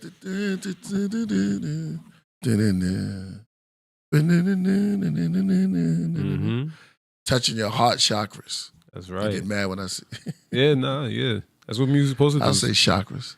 You know what I mean? Chakras. When music touches your heart, it's Chakra real. Zulu. Huh? No, when music touches your heart, it's real. You know what I mean? Chakra Khan. Mm-hmm. Yeah, that's right. The rhythm of the beat. You know what I mean? Yeah. It's the rhythm. Yeah, it's a divine science. Mm-hmm. Yeah. Everybody in the crowd, tough piece to kings and queens. Oh, yeah. And goddesses in the building. Word. So, all right, go to the next one till she come in. About to be on and cooking like popcorn. You say I should write a book? Doing that. Yeah. I'm actually doing that. That's funny you said that. I'm actually writing. Yeah, I'm writing something right now. So what she said, finish? Yeah. Finish what you started. Yeah, it's hard. I ain't gonna lie. It's hard writing it. It's hard writing a book right now. I ain't gonna lie. You know what I mean? But thank you for that, Jay and though. I see that. You gotta say that to a beat maker. Yeah. Finish what you started. Because most beat makers, we just start beats and then don't finish them. We're on to the next one. So a lot of producers will have like a whole folder full of unfinished beats. I got a bunch of unfinished beats. Yeah. It's a stressor. It's a stressor. Gotta finish what you started. Oh yeah. No, but that's another thing too. Like, you know, it's stressful. Shout out to Lance, everybody in Alaska also. Yeah, that's right. It's stressful though, you know what I mean? But like you gotta do it because you gotta look at it from a new perspective. I think that's what happens is people get so caught up in their fears and their thoughts, you know what I mean? And I think what I'm learning is that you gotta be you gotta just love it differently. You know what I mean? You gotta love it from a new perspective and you gotta understand that it's you. So, you know what I mean? If it's real, it's real. That's all I gotta say. If it's real, it's real. Yeah. You know what I mean? She good?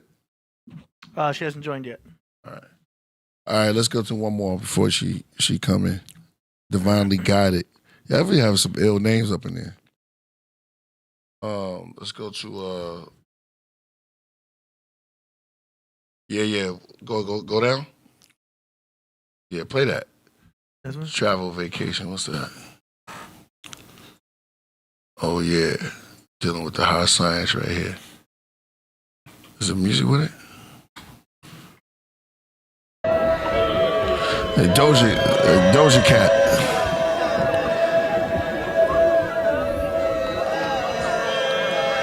I said what I said. They're dealing with the high science right there. She look bugged out.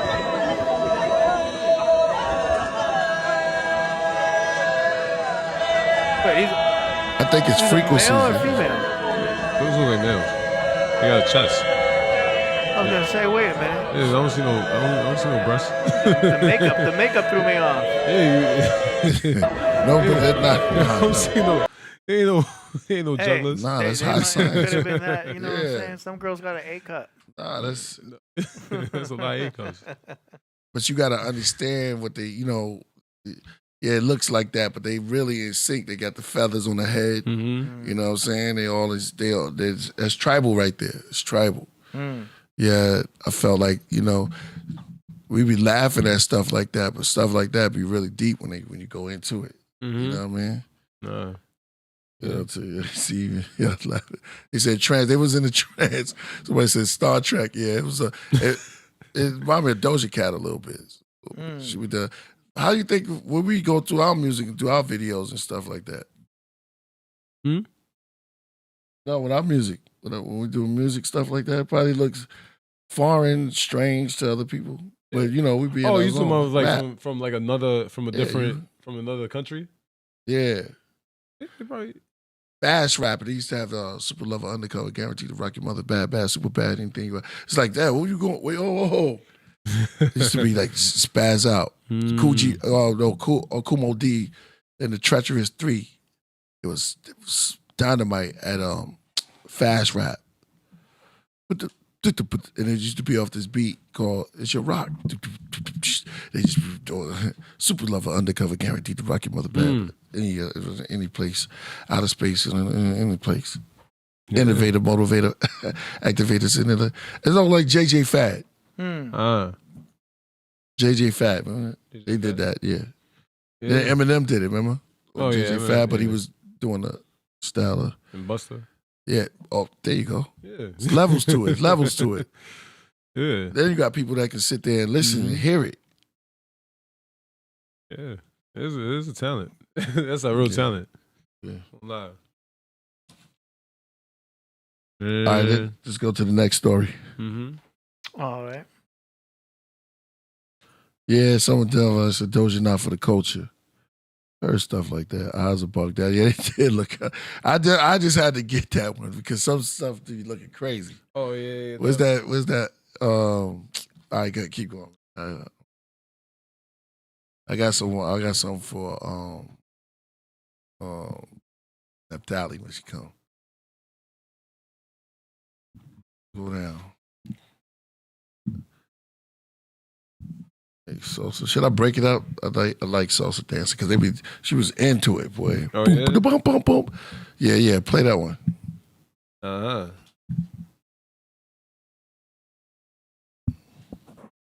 Here we go.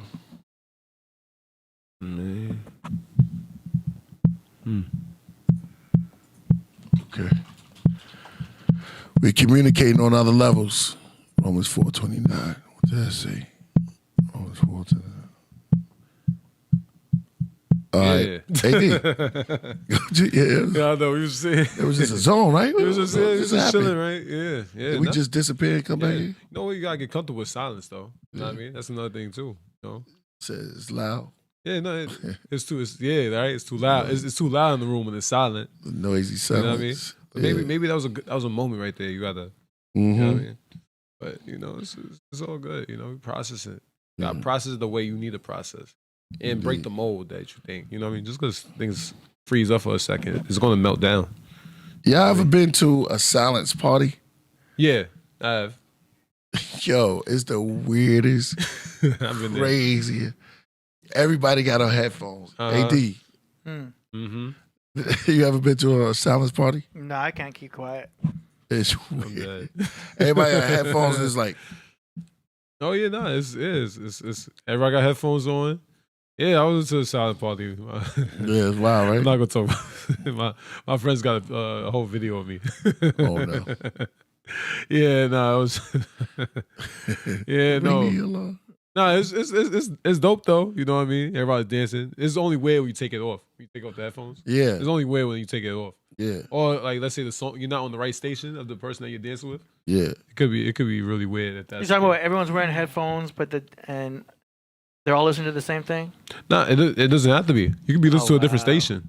Because I was on a boat once, and they handed out headphones, and we could hear the DJ from downstairs on the boat. It was a big boat. Oh, word? Okay. Yeah, so we put the headphones on, and we could hear the DJ spinning downstairs. That was fire. Mm. But we would just take off the headphones and be like, that's cool. And then the girls would be dancing to that stuff on the boat. Yeah. But everyone on the boat was listening to the same DJ. Okay. That was spinning downstairs. Yeah, okay. That's the closest I've been to it, but That's the closest. Yeah, no, Yeah. I've been to parties where it was dead silent. It was just a whole silent party. that's crazy. Yeah, I didn't it's know dope. that existed. Yeah, they have different Yo. stations though.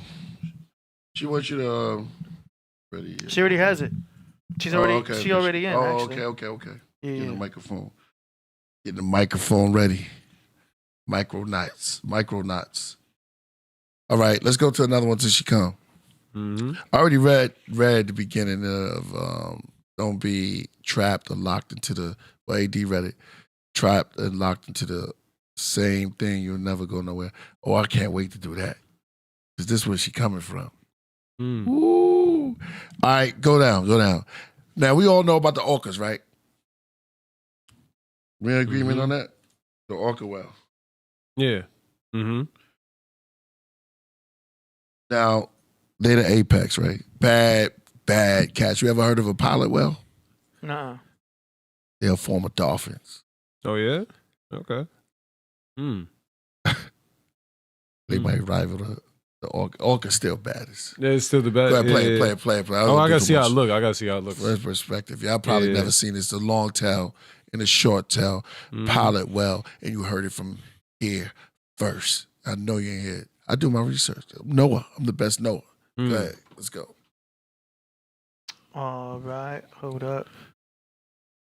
Let me switch up the screen. Yeah, you did. Okay. Over in Iceland, caught sight of a gang of orcas having a joyful time, cruising and communicating away without a worry. Out of the blue, the aquatic chatterbox went hush. After some time, the orcas hightailed it out of there, zooming off to dodge a potential showdown. You gotta hand it to them. This isn't the typical orca act you'd experience from the ruler of the sea. Well, this swift change in behavior was all thanks to the arrival of the ocean's top-tier troublemaker, the apex predator that could steal the spotlight even from the mightiest of orcas. Meet the sworn adversary of the killer whale, the pilot whale. Okay. Think about y'all. Oh, that was it? That was just a short? No. It's like, you got a little bit. It's like a Pilot whole whales message. are a remarkable group I got of the it. second largest Pilot whale, oceanic yo. dolphins after killer whales. They belong to the genus of Globiacephala, which splits their sea stage between two species, Globicephala melas, also known as the long-finned pilot whale, and Globiacephala macrohynchus, aka short-finned pilot whale. As they glide through the waves, these two species exhibit a striking physical resemblance. That means differentiating them becomes an aquatic puzzle. So, scientists have turned to scrutiny of their skulls to identify their species. However, their habitats tell a different story. While spanning across the globe, the long-finned pilot whales find comfort in colder waters, whereas their short-finned counterparts embrace the tropical and subtropical expanses. The animals were ascribed the name pilot whales because their ponds were believed to be piloted by a leader. The genus name was a fusion of the Latin word globus, signifying a spherical object, and the Greek kephal, which translates to head. Pause. I can't do that. Did you say R.I.P. DJ Rob Bass? Feel I be make that clear. Look that up. Did Rob Bass takes two to make things go right? Hold up. Yeah. It's interesting. Feel like did Rob Bass pass away? Hopefully not. I'm not gonna put that energy in the universe.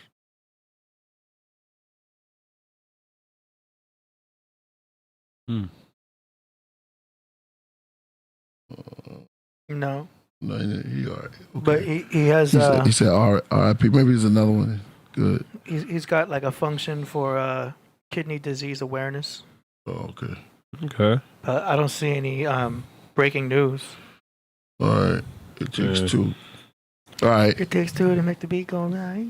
I'm glad for that. Somebody said flipper. Yeah, so these are the pilot whales. Mm-hmm. Go ahead, hit a little bit more of it.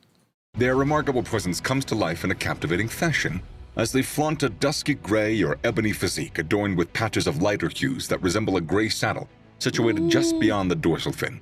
Marked by a forward-positioned dorsal fin curving rearward, the pilot whale stands sturdier than most dolphins and boasts a conspicuously large, bulging melon. Adding to their chilling visage are the lengthy flippers that they possess, shaped like crescents, and tail stalks that flatten on the sides. As members of the toothed dolphin family, these creatures possess 7 to 9 compact, strong teeth in each jaw. Both species of pilot whale exhibit sexual dimorphism, flaunting a stark contrast in size and weight. The orcas The still long-finned pilot whales take the spotlight as the heavyweight contenders when juxtaposed with their short-finned counterparts. Grown-up long-finned pilot whales typically stretch out from 19 to 25 feet, with males outpacing females by an additional meter. In terms of weight, they can vary between a whopping 5,511 to 9,920 pounds in males. On the other hand, full-grown short-finned pilot whales can hit a body length of up to 24 feet and bear a top-notch load of 8,818 pounds. Known as the cheetahs of the deep, these enigmatic creatures have perfected an offbeat hunting technique. During their pursuit, they swiftly plunge with a torpedo-like motion, revving up to a blazing 20 miles per hour and maintaining this breakneck pace for a staggering 650 feet. To pull off this feat, pilot whales typically gulp down several breaths before submerging for a few minutes. In contrast to sperm whales and beaked whales, when pilot whales are on the prowl, they crank up the energy at the same depth. Even as they near the end of their dive, they kick into a sprint, perhaps to seize their quarry, followed by a series of rapid bursts. This behavior is anything but ordinary. You think holding your breath and swimming slowly is the smart All right, move, that's enough. but That's enough. no. We want. That's enough. You can go on deeper. We got man. Naphtali joining right now. All right. Shout out to the pilot whale and the rest of them. Said dolphin teeth look like Diddy. Crazy. Hold on. Let me see. Let me read that real quick. Make sure y'all hit that super chat and with Naphtali if y'all got questions and stuff. We thank y'all for everything, man. This is a beautiful. I know it's gonna be amazing, Bill. Killah Priest, please tell him I knew someone who was dying of kidney failure and they transplant. Yeah, kidney transplants is very hard to get. Yeah, that's my grandmother got. Who's that? kidney God transplant. God never. No, I was saying, a kidney transplant. I was just saying, like, yeah, that's a hard thing to get. Right. Yeah, it's real difficult. All right, here she is. Oh shoot! Damn. In her glory,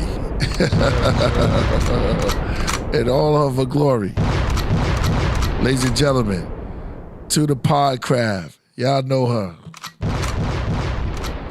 man. Queen Naphtali. What's good with you? What's good? I think you're muted. Can you hear us?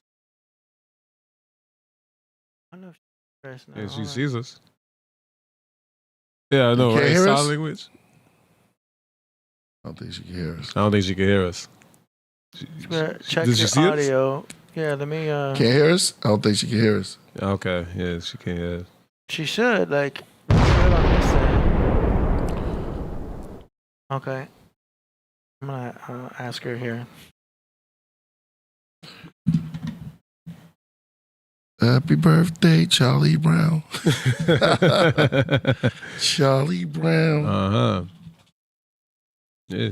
Oh, yeah. Yeah. Well, make sure they don't call me no blockhead. Right.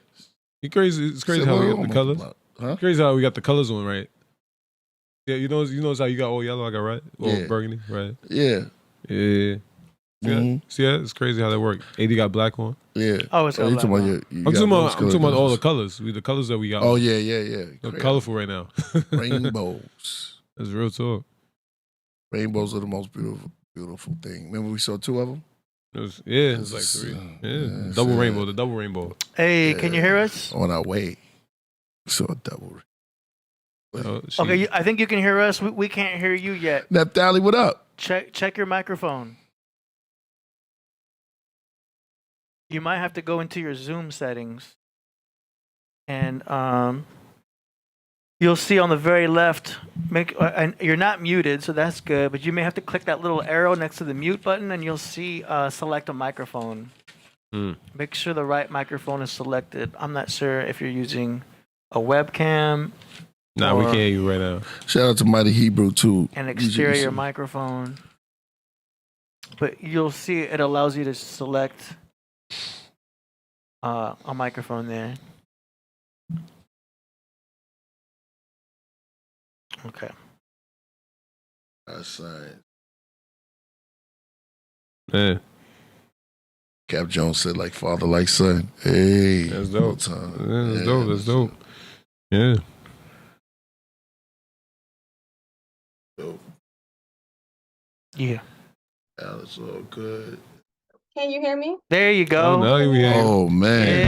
Yeah. Hey. We hear you. Ladies and gentlemen, stepping on the craft once again. Welcoming her back in all of her glory. Oh, man. It's the great Queen, Goddess, Queen Naphtali. What's up, Naphtali? Okay, I think she's still working it out. Here we go. There she goes. There she go. That's what's good. That was a No, we had your microphone earlier, but now we don't have your microphone right now. But whatever you did before worked. So we can't hear her. We can hear when we can't see her. We can see her. All right, we can see her, but now we can't hear her. Right. I think she can hear us, but we can't hear her yet. We heard you for a second. Master Killer. Oh yeah. Yeah. What time? Oh. See, yeah, we can't. We can't hear you. We can't hear you. RZA check your microphone settings. You had it for like a second. It worked when we couldn't see her though at first. Yeah. Right. You did something where we were able to hear you for a second. I don't know what. It's got to be in your Zoom. Check your Zoom microphone. On the very left, you'll see that mute button on your Zoom settings. And you'll see it says select a microphone. Know what I'm saying? All right. Got your video. Yeah, we see you. Now she's going. The Zoom, man. Yeah. Yeah. Richard Pryor's like, the Pointer Sisters was like, you got to believe. He was sitting up there with his cane. And the old man, he washed his shoes. He said, yo, I believe in you. Forgot his name, but he had the cane. He looked like the wizard, too. Abdullah was the only one in. Can you hear me? There we go, right there. Can you hear me now? We hear your audio, yes. Don't change the audio. Yeah, that's good audio. We hear you. Can you guys hear me? We hear you. Yes. We can hear you. Can you hear us? Yes, loud and clear. The old man, he washed his shoes. All right, can you guys hear me now? We can hear. We can hear. Yes. You. Yeah. He looked like the wizard. So you got to turn down the playback. There we go, right there. See how we're hearing a delay? There's a lot going on. Yeah, that's good audio. We hear you. You got to. All right. Can you guys hear me? We hear you. So you got to turn down that yes, playback. I can hear you. Yes, loud and clear. Okay. So all right. No, wait. You're Here we go, guys. Sorry about that delay. You're listening to the delay, though. You don't listen to the show. You've got to turn off the show. The playback? See how yeah, we can hear the music. Yeah, you want to be directly connected to the Zoom. Yeah, she's going to hear the delay back. So you got to turn off the show that you're watching and just be tuned in to the actual Zoom. You know what I'm saying? You got to turn off the playback. Yeah, that's contagious. Okay, I'm listening to. Oh, okay. Let me do that. Okay. Yeah. We'll get it. Yeah, see? Gotta stick with it when things get harder. No, I get it. I mean, Zoom can be confusing at first. Yeah, no, I'm just reflecting it back. I had my challenges in the beginning. Yeah. Yo, we're gonna do a movie night and then we're gonna do the cooking too. All right, how about now? Good. Can you hear us? Mm-hmm. Can you hear us? Can you see us? Wave, priest. How could you not see us? How about now? Can you hear me? Yes, we can hear you. Yeah, we hear you. You Yeah. can hear us? Can you hear us? Hmm. We hear you. I said what I said. It's her playback. Huh? I said what. Well, it's funny because it's like she can't hear us, but then when we can hear her, Yeah, it's like switching. It's her speaker. Yeah. Yeah. That's crazy. And then when we can't see her, well, then she can't just hear. Yeah, she can't hear us whenever she's speaking. So it's like, yeah. You a big girl now. Yeah. You want daddies. All good. It's all good. It's all good. We get it. It's it's growing pains. Yeah. You know what I mean? Things hard. It gets hard. You gotta. Yeah. We're gonna get through it. Yo, my life has been technical difficulties. You know what I'm saying? Like, I've had every kind of technical difficulty you can think of. I believe it. Computer-wise, audio-wise, video-wise, Zoom. I've been through all the problems, man. Yeah. I have a PC. So, yeah. This ain't no Mac. I bought brand new. All right, can you guys hear me? Yes, Yeah, we hear we can you. hear you, Can yeah. you hear us?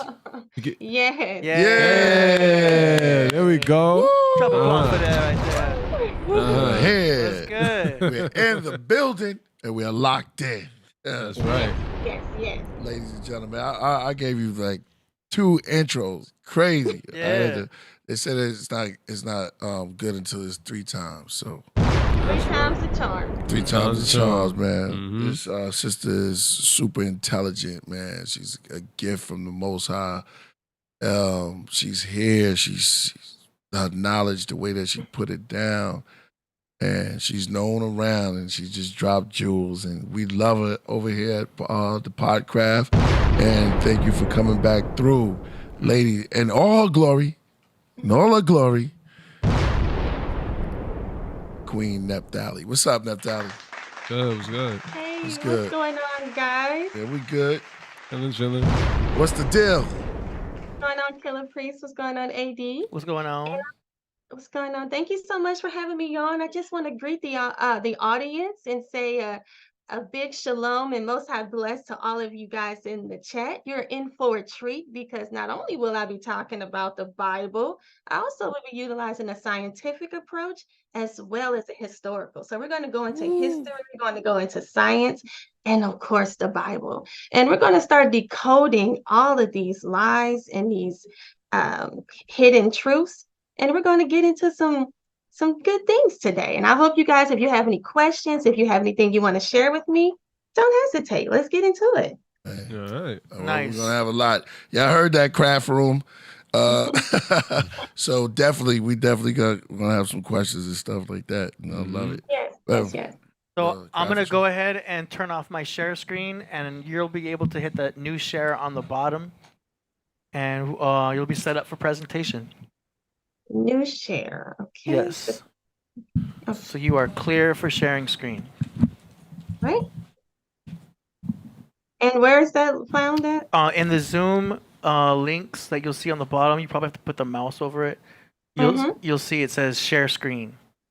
Okay. Simple as that, right there. Yeah. Shares. All right. Let me get my stuff up here, and we're going to share. Boom. All right, and then I'm going to put it on the slideshow, and we're going to start from the beginning. All right. Right, is everybody seeing my screen? Yeah. Yes.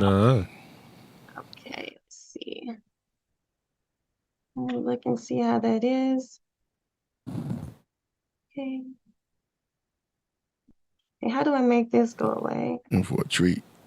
All right. It's looking good up there. Okay, guys. So in 2 Peter 2:1-2:2, it says, "But there were false prophets also among the people, even as there shall be false teachers among you, who would privily shall bringing damnable heresies, even denying the Lord that brought them, and bring upon themselves swift destruction. And many shall follow their pernicious ways, by reason of whom the way of the truth shall be even evil spoken of. So what am I talking about right here? Right here, I'm talking about these professors, these so-called teachers, this so-called knowledge that they're, providing out here to everyone. False knowledge, right? Because there'll be false prophets. Everybody knows about the false prophets, but nobody really thinks about the false teachers, right? And these teachers actually include these professors. Now, where am I going with this? So I want to I want to introduce myself, and also want to give my welcome. So right here, I want to give a big warm welcome to the truth seekers, the independent thinkers, and independent researchers. What does that mean? I want to reach out to those of you that are wanting the truth, that are seeking the truth. And if you get the truth, you shouldn't be disappointed or upset about it and not take it personally. You should accept it and move forward to learn more and to understand why this is occurring, or why this so-called truth is happening. I want independent thinkers, and also you independent researchers who go off and you do the research on your own to find the knowledge, right? So let's keep going. So I want you guys to remember, this information is not for everybody. This information is for you. Let's get into it. All right. So there's a hidden history that has been obfuscated from us. So I say, let the games begin. Choose this day whom ye will serve, right? So I got the lab coats and I got the scientists, because we're going into science today. Let's talk about the theory of evolution, the gateway to the Anunnaki gods. Damn. Yes, that's different, right? Man. The theory of evolution. We're going there, guys. Yeah. The theory of evolution, the gateway to the Anunnaki gods. So what am I talking about? So here we have evolution, and we have the origin of species by Charles Darwin. So evolution is the change in the heritable characteristics of biological populations over successful generations. Evolution occurs when evolutionary processes such as natural selection and genetic drift act as genetic variation. So it says the theory of evolution by natural selection was conceived independently by Charles Darwin and Alfred Russell in the mid-19th century. So we look at the rise of evolutionary biology. It says that evolution means the descent with modification over the change in the form, physiology, and behavior of organisms. So right here it says evolution is now being accepted by a majority of Americans. So that means that a lot of Americans are throwing away the Bible, or throwing away, throwing away the Bible, throwing away religion, period, to take on evolution. So it says many thinkers before Darwin had discussed the possibility that species change through time into other species. So right here, a lot of people accept the fact that living things evolved from other species into what we see today as human beings. So we have Richard Dawkins, right? So Richard Dawkins actually, he was a British evolutionary biologist. So he says that he invented or coined something called the New Atheists. Now, the New Atheists, they make substantial use of natural sciences in both their criticism of theistic belief and in their proposed explanation of its origin and evolution. They draw on science for recommended alternatives to religion. So this New Atheistic, what he brought out, Richard Dawkins, he was saying that, instead of believing in religion, you should utilize science in its place. And there's nothing wrong with that. But the thing is that science and religion actually, help each other. They support each other. But with this New Atheist movement is why a lot of, people have turned against religion, period. And so right here we see Richard Dawkins. He said the God delusion. So he was pretty much saying that people were delusional for actually believing in believing in religion or the Bible, right? So this New Atheist movement kind of slowed down, but people actually started to go into what is called scientism. Now, scientism is the method and attitudes typical of attributed to the natural scientists. An exaggerated trust in the efficacy of the methods of natural science applied to all areas of investigation. So pretty much what this means is that people are willing to take on science or the information that came from this science instead of believing in a religion, period. So right here we see that it's actually exaggerated trust. So if it's science, if a scientist said it, people are blindly going to accept it without any real research, without any way of actually verifying. They're just going to believe in what the science says. And this is actually called scientism. And a lot of people out there probably are utilizing this so-called scientism, right? So we're going to get into Darwinism. So it says Darwinism is the theory of biological evolution developed by Charles Darwin. So we talked about that, and we spoke on what Darwinism was. So we had scientism, and now we have Darwinism. So I want you guys to look at the origin of species. It was written in 1859. So I want you guys to remember that date, 1859. That's the real reason why. So here we have anthropology. And as you guys see here, I have the elongated Paracas skulls. And I'm going to get into these skulls. They're actually called the Elohim, the shining ones. These skulls here, actually, we would say that, they're probably not fully human, right? So we're going to get more into that, but we're going to talk about anthropology. So anthropology is the science of humanity, which studies humans beings in aspects ranging from biology and evolutionary history of Homo sapiens to features of society and cultures. So right here, we see anthropology is the science of humanity. And it talks about human beings in the aspects of ranging from biology and evolutionary histories of the Homo sapiens. So also we're going to dig in deep into the history of anthropology. So right here we see, and this is information, it's a real reason, I promise you, as to why I'm going in such depth of evolution, because right here we're going to see actually where evolution really came from. They're saying that Darwin was the one that came with the mindset of evolution, but he actually was influenced. He actually was shown this information. And we're going to get into how he was shown this. So it says the history of the anthropology. It says the modern discourse of anthropology crystallized in 1860s, fired by advances in biology, phylology, and prehistoric archaeology. Now it says the origins of species in 1859, Charles Darwin affirmed that all forms of life share a common ancestry. Fossils began to be reliably associated with particular geologic strata. It says in fossils of recent human ancestors were discovered, most famously the first Neanderthal specimen, unearthed in 1856. In 1871, Darwin published The Descent of Man, which argued that human beings shared a recent common ancestor with the great African apes. All right, so right here we have HMS Beagle, Darwin's trip around the world. So it says that Charles Darwin sailed around the world from 1831 to 1836 as a naturalist. It says Charles Darwin set sail on the ship, the HMS Beagle, on December 27, 1831 from Plymouth, England. Darwin was 22 years old. So it says most of the trip was spent sailing around South America.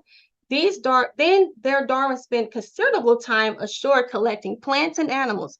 It says Darwin filled notebooks with his observations of plants, animals, and geology. The trip was almost 5 years of an adventure. So right here we see that Darwin actually did a trip around the world, and he took notes and observations of the animals, plants, geology, all types of information he gathered by taking this trip around the world.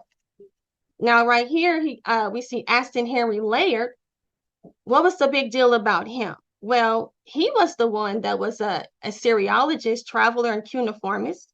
It says he was born to mostly English family. It says he is best known as the excavator of Nimrud and Nineveh, where he uncovered a large portion of the Assyrian palace reliefs. So he's the one that actually found the library of Ashurbanipal, right? Which is where all the cuneiform tablets were actually found. So he was the one that actually did those excavations, and most of his finds are now in the British Museum. Now, what's the big deal about him? Because I want you guys to pay attention. Because it says the Greeks and Romans, they had utilized King Gilgamesh as late as 200 AD. Written versions of the story seem to have disappeared, perhaps early 500 BC.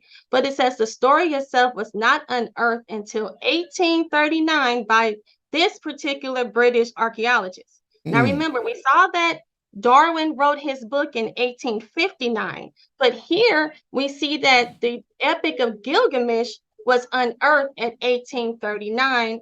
So right here, we're seeing that the Epic of Gilgamesh was actually found before Darwin wrote the Origins of Species, correct? Now, this is a big deal, guys. This is my big point. Now, remember, he traveled all around the world. He took notes, and now he is... we see that the we actually see that the Epic of Gilgamesh was actually uncovered while he was taking this trip. So what we can understand is hey, maybe he read this Epic of Gilgamesh because of this so-called claim that he discovered. But let's just keep going. So we look at the Epic of Gilgamesh right here. So we see Gilgamesh, remember you was talking about giants? Yeah. Well, we see here that Gilgamesh was actually that giant. This is actually a real glyph that was discovered. And we see here a regular sized man standing next to this, right? And look how giant that was, right?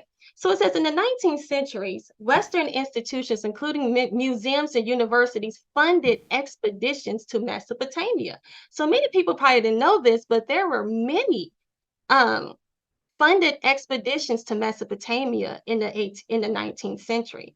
It was museums, institutions, universities, all of them funded these expeditions in Mesopotamia in hopes of finding physical evidence which would corroborate the historicity of the biblical narrative. Now, it says the age of skepticism would see the publication of Darwin's Origin of Species in 1859, suggesting that human beings, rather than created by God as lower level than angels, evolved from primates. In 1882, the German philosopher Friedrich Nietzsche published his works, The Gay Science, containing the famous line, "God is dead and we have killed him." So what are they saying here? They're saying that pretty much Darwin, after all these excavations, he was able to come up with the conclusion that human beings, rather than being created by, of course, by God as lower angels, were actually evolved from primates. Again, I keep repeating this because there is a really good point of this. Now, it says here at the bottom, it says the expedition sent to Mesopotamia were supposed to find evidence supporting the view, but found the exact opposite. It says cuneiform tablets deciphered from mid-19th century onwards challenged the traditional view of the Bible directly, and it contained numbers of stories, motifs, and symbols which appeared in the biblical narrative which predated them. So I want you guys to look at here. So they're saying that these glyphs predated, and what are they referring to is the Enuma Elish, Eridu Genesis, and Epic of Gilgamesh. They're saying that all these predated the Bible in that way. Therefore, Noah's Ark is where that came from. Now, if we utilize that same logic, then when I say that, when I show you my conclusion, then you guys should be ready to accept it, correct? So it says the Sumerians had a flood story, also known as Eridu Genesis. It says the flood story, Sumerians' creation myth, was that it's the oldest Mesopotamian text relating of the Great Flood, which would appear in later works as the Atrahasis and the Epic of Gilgamesh. Remember, I just mentioned that. Now, my issue with that is that they're trying, instead of saying that it actually brings to life the Bible, actually bring to life and accuracy of the biblical flood story. It actually is trying to give it credit and say that that's where we get the knowledge of the flood from, is from the Epic of Gilgamesh. Now, remember, we said the Epic of Gilgamesh was unearthed in 1839, and the Origins of Species was not written until 1960 or 1859. Now, it says the exact work is, so they're talking about the Noah's flood and how the Epic of Gilgamesh story influenced the Egyptian flood story known as the Book of the Heavenly Cow, first intermediate period of Egypt, but certainly was the inspiration for later Mesopotamian works. Again, here they go again with the biblical narrative. It says the story was first discovered in 1893. So let's just keep going. When you talk about the Sumerian flood story, that was actually found, Eridu Genesis was found in 1893. So it says the Sumerian flood story known as the Eridu Genesis. So right here we have the 7 tablets of creation, which is the Enuma Elish. And I just wanted to showcase the tablets that they found. Now here we have Samuel Noah Kramer. Now those of you that know who Samuel Noah Kramer is that he is actually, he's a Sumerologist, right? Very known Sumerologist. Now it says here, they said that the humans evolved from apes. And I say, okay, well, where did the apes come from? Now it says here the Sumerians were a non-Semitic, non-Indo-European people who lived in southern Babylonia from 4000 to 3000 BCE. They invented the cuneiform writing, and their spiritual beliefs influenced all successful Near Eastern religions. Now they say they influenced Judaism, Christianity, and Islam. It says they produced an extensive body of literature, among the oldest in the world. So right here, he's giving credibility to all spiritual beliefs and religions. Now, it says here, for many years, skeptics of the Bible, especially the Pentateuch and Genesis, have pointed to an ancient Mesopotamian story called the Epic of Gilgamesh as proof of the biblical writers, either borrowed or stole ideas from their ancient Near Eastern neighbors. So they're saying here, like we said, but I say, however, upon closer examination of this remarkable piece of ancient literature, we can see that this is not the case. It was actually Charles Darwin who borrowed and stolen the ideas from the Sumerians. So right here, thank you. Yeah, Thank you, guys. You're going in. That's where it came from, guys. Those of you out there that are that believe in Darwinism, those of you that believe in evolution, newsflash, that actually came from the Anunnaki, came from the Sumerians. Now you want to give credit to everybody with the Bible, to all religions, but actually Charles Darwin, remember, he traveled all around the world. Yeah. Remember, they said that he was looking at all types of information, animals, taking all types of notes.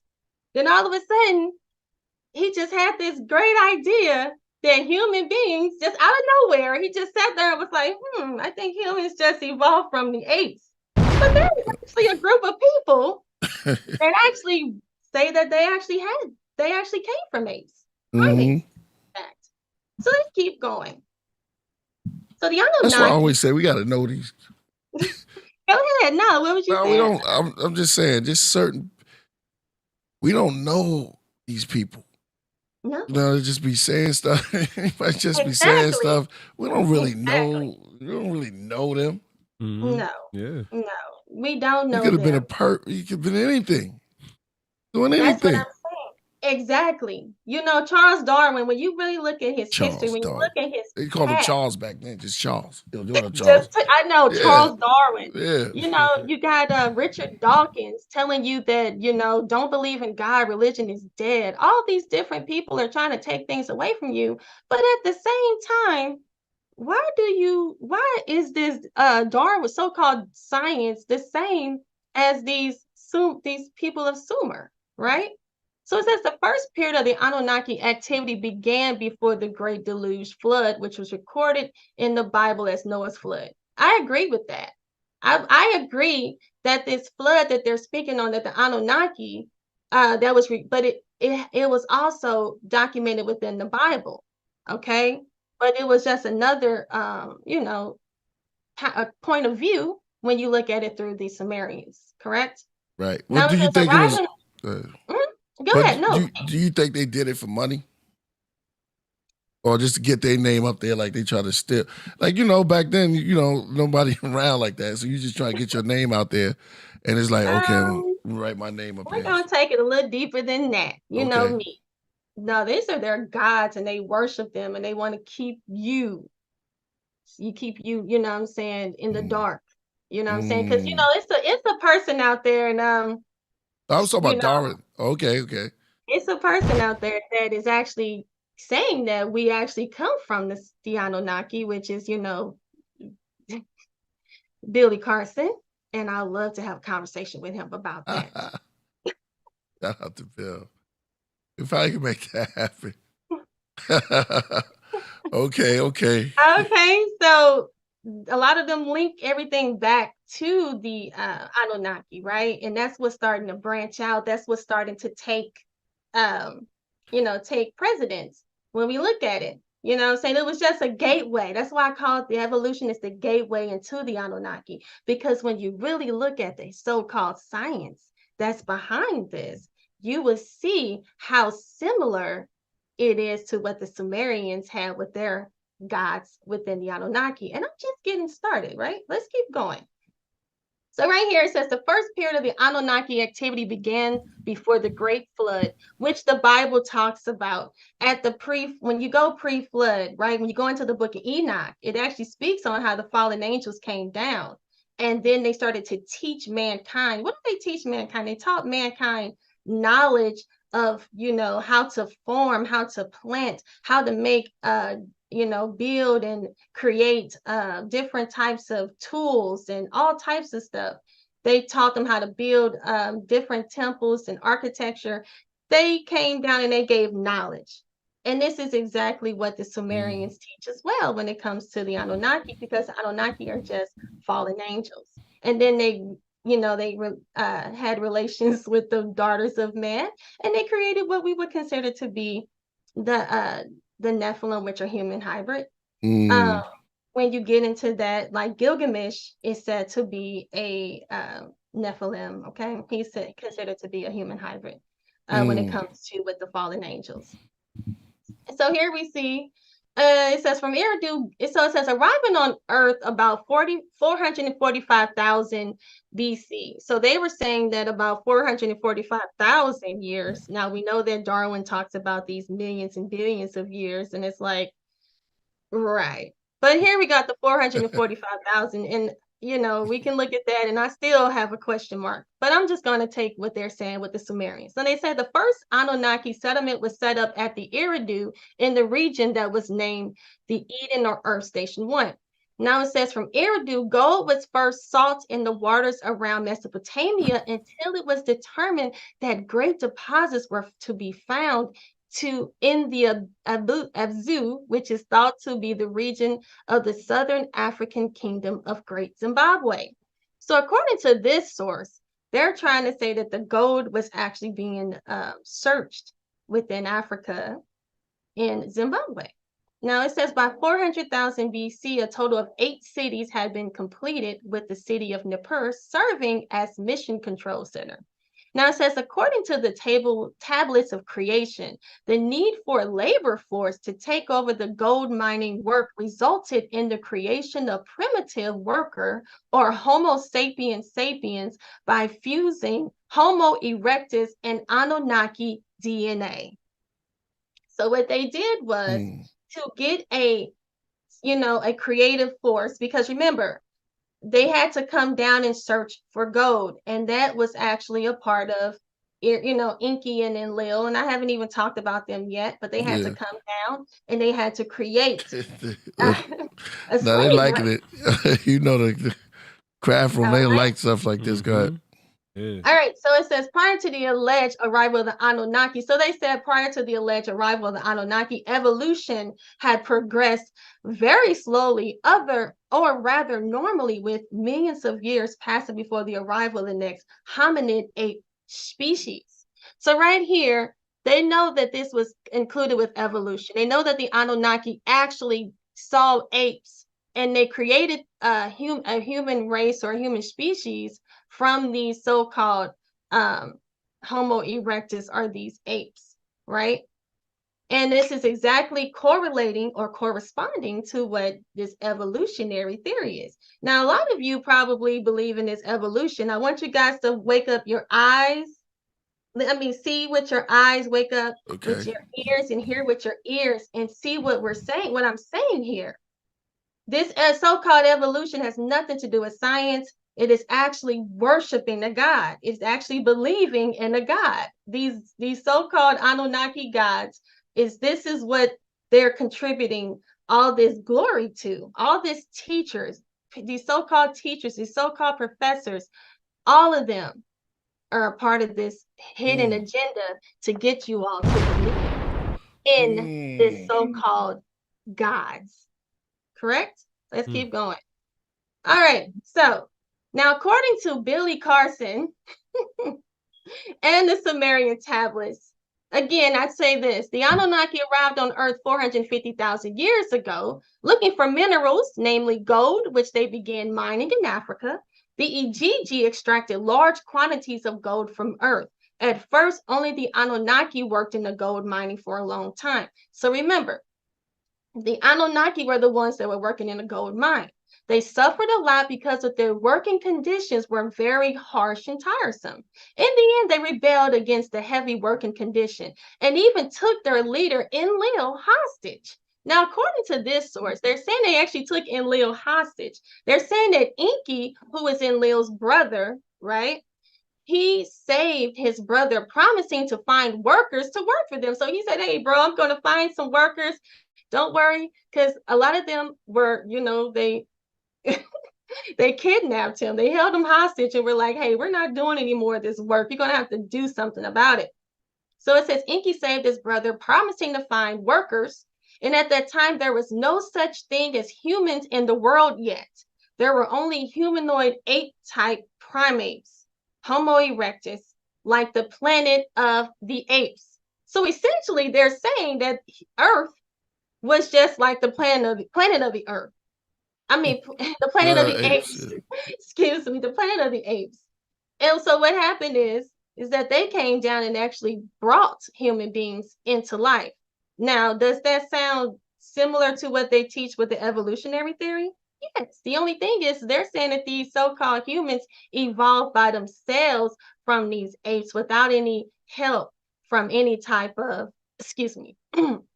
any type of supreme beings. Let me get some water real quick, guys. Yeah, no problem. If you guys have anything you want to ask me. Well studied. I don't have to, I'm just listening. Okay. You got your stuff down pack. I mean, you're going there. I like to be thorough. Oh, yeah. All right, so the Anunnaki could not use them for mining. So it was decided that the Anunnaki genes and the Homo erectus genes would be engineered to create slaves to replace the miners, thus resulting in the Homo sapiens, or mankind as we know it. So some of you guys are walking around with some Anunnaki DNA. How would anybody feel about that? Right? Some of and I know that Billy Carson, he actually said that a lot of us descend from the Anunnaki. Now, really? Yes. So my thing is that just like we have evolution, we have the Sumerians, and then we have the Bible. The Bible actually talks about Nephilim, the Nephilim. And then we have the Sumerians talking about the Anunnaki. And then we also have evolution. Evolution is actually another witness to the Bible and to to the Anunnaki. Because you got to think about it like this. All of them are speaking. Everybody thinks that evolution is against the Bible, but actually evolution is there to actually provide source information that these deities came down and also infiltrated within the race of man. We know that the Nephilim the fallen angels came down and they created the Nephilim. So here we have the Anunnaki coming down, and they're creating the Homo sapiens, as they want to call them. Now it says here excuse me, says the Anunnaki could not use them for mining, so it was decided that the Anunnaki genes and the Homo erectus genes would be engineered to create slaves to replace the miners, thus resulting in Homo sapiens, or mankind as we know it. So the Nibiru supervisors and the Anu had gathered and decided to create a group of workers to replace the Anunnaki in hard work and be called Adamu. They took the blood of the primates and mixed the blood first with clay and then with the Anunnaki sperm to create a new life form.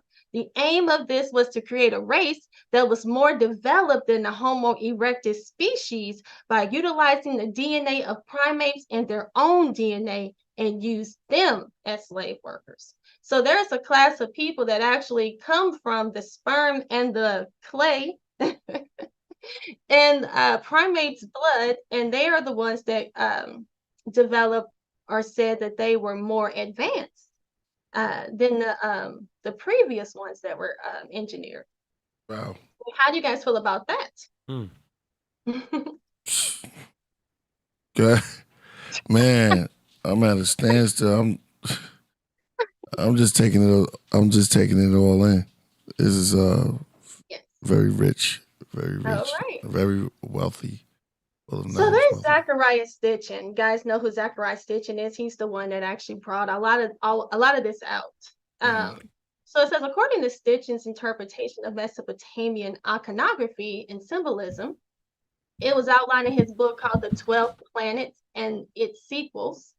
Okay, so it undiscovered planets beyond Neptune that follows along a elliptical orbit, reaching in the inner solar system. The planet is called Nibiru, although Jupiter was the planet associated with the god Marduk in Babylonian cosmology. So when we look at Marduk, they also said that he was associated with Jupiter, and Marduk is also considered to be Baal in the Bible.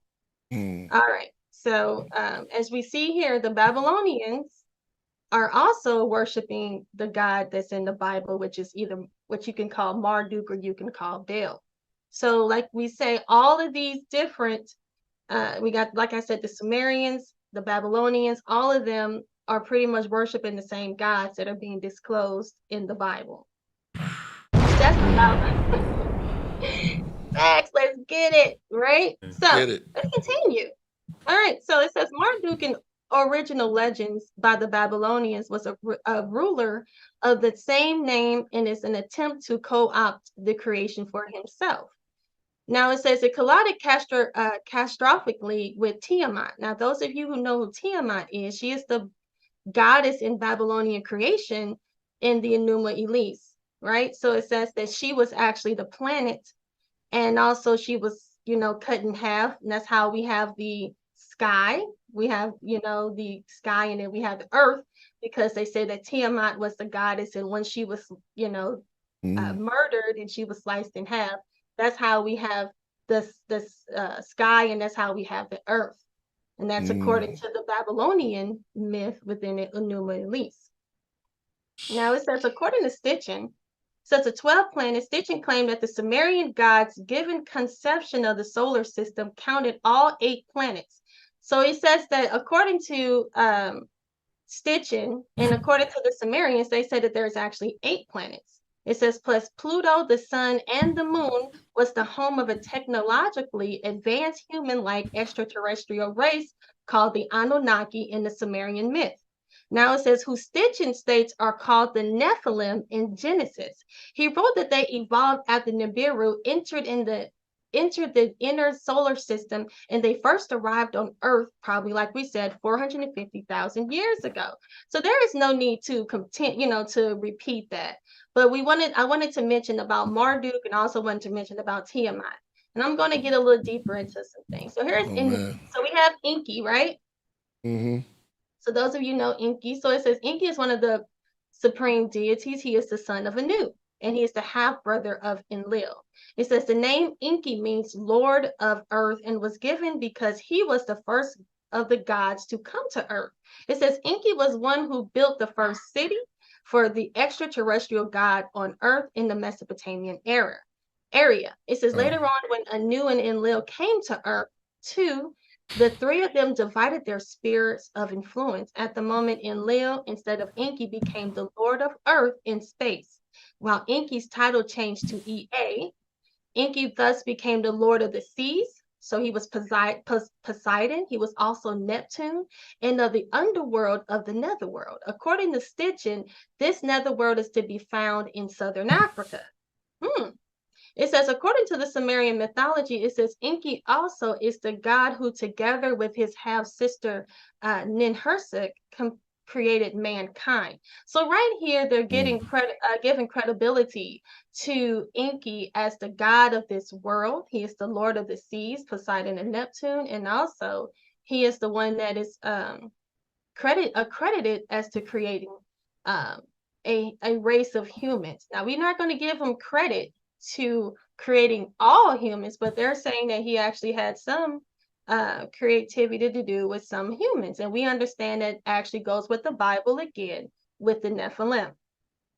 All right, so let's keep going. So right here, remember I mentioned that 8-pointed star. So there's something called I talked about the 8 planets. So there's also called an 8-pointed star of the Anunnaki. It says in ancient mythology, the 8-pointed star represents the god of heaven who was called Anu. And we're going to get into Anu. So it says here, this star is actually not a star at all, but the largest planet in our solar system, which is Jupiter. It says the 8-pointed star is the pinnacle of Jupiter. Okay, so let's keep going. So let's talk about Anu. So who was Anu? Hold on, let me see here. I kind of got some things mixed up, but as you guys see, this is actually on the glyph of this on the Sumerians wall or tablet. And right here you see Anu, and then you see how they have actually the planet and the sun. And so how would they have this knowledge or information to know exactly how the planets revolve around the sun? And as you see here, they have all the planets listed and labeled. And this is actually how it looks right here. Research and development. Okay, so I want to jump ahead real quick. I kind of got some things. Oh, okay. I guess take your time. Anyway, so let's talk about Anu. If those of you that know about Hammurabi and the code of Hammurabi, actually a lot of the code of Hammurabi is actually being utilized here. Oh, it's right here. I couldn't see it. There it is. Okay, let me move this over. There it is right there. Now this is actually the code of Hammurabi, and as you see, that's Hammurabi right there, and that's Anu, the god who is actually sitting there, and he's handing Hammurabi over, you know what I'm saying? So they, so right here we see at the bottom of this is actually the code of Hammurabi's code. And here in our system, our justice system, a lot of them are actually, he is actually he's actually on the wall, and his code is actually, some of it's being utilized today. So the preamble, so like we have a preamble, right? So there's actually a preamble to the code of Hammurabi's laws. And I'm going to read a portion of it to you. So remember, Anu is the god, right? So it says, when Anu, the sublime king of the Anunnaki. Now, Hammurabi is actually a real person, right? We know that he actually existed, and we actually see his code, and we actually seen the Egyptians, right? They all utilize some of the code as well. So it says here, when Anu, the sublime king of the Anunnaki, and Baal, the Lord of heaven and earth, who decreed the fate of the land, he assigned to Marduk, the overruling son of Ea, God of righteousness, dominion over earthly man, and made him great among the Yage. They called Babylon by his illustrious name, made it great on earth, and founded an everlasting kingdom in it, whose foundation are laid so solidly as those heavens and earth. Then Anu and Baal called me by name Hammurabi. So right here, we see Hammurabi, who is actually a real person that actually existed, who developed the code of laws, the Hammurabi code of laws. He is thanking the Anu. He's thanking Anu, the king of the Anunnaki, and he's saying by him, right here it says, they called on him by name, me, Hammurabi, the exalted prince who feared God to bring about the rule of righteousness in the land, to destroy the wicked and the evildoers, so that the strong should not harm the weak, so that I should rule over the black-headed people like Shamash and enlighten the land to further the well-being of mankind. So right here, we have Hammurabi actually giving thanks to giving thanks to Anu the Sublime, who is the king of the Anunnaki. So people want to get around here and act like the Anunnaki are not. It's interesting how we don't really hear about the Anunnaki, even though how much information, historical information documented of people actually giving praise, to them. And it's also, yeah, so is there anything you wanted to comment, Priest, on anything that I said? No, I'm loving it. I just got to take one little break real quick. AD, when you come back, I'm here. I'm still listening. I just got to go right here to grab a drink.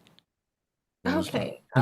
No worries. I'll hold the show down. Hold it down right here. Yeah. All right.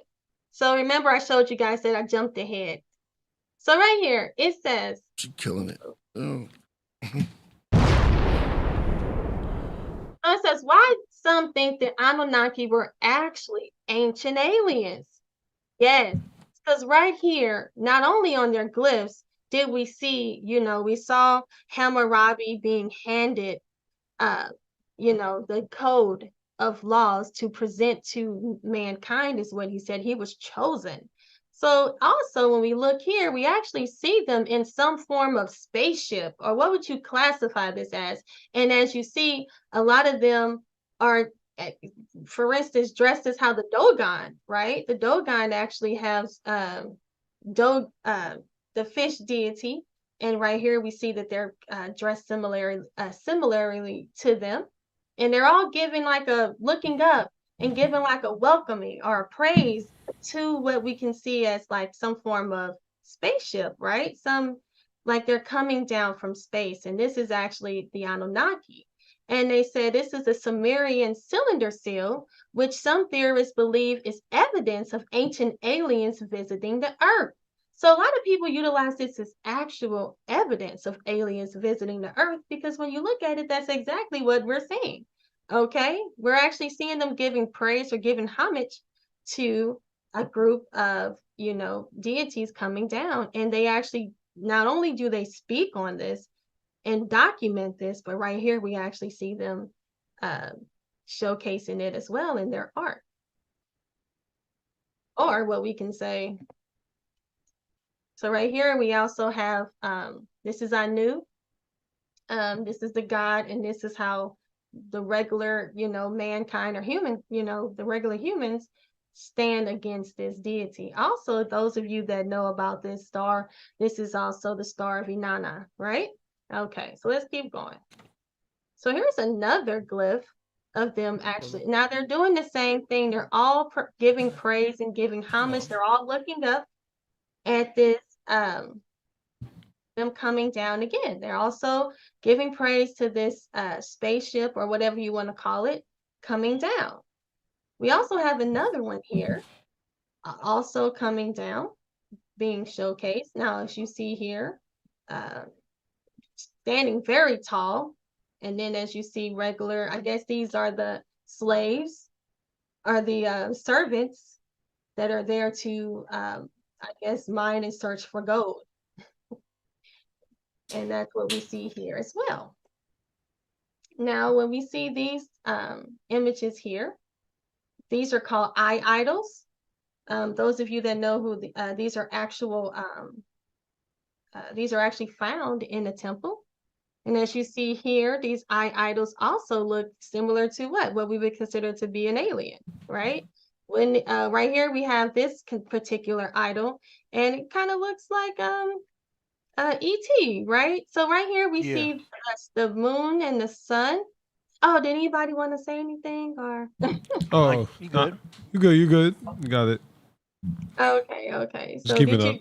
guys see the resemblance possibly to ET? Yeah, definitely. Yeah. Are you guys making out that Yeah. these actually look like aliens, or what we would consider what aliens would look like? Yeah, with the bug eyes.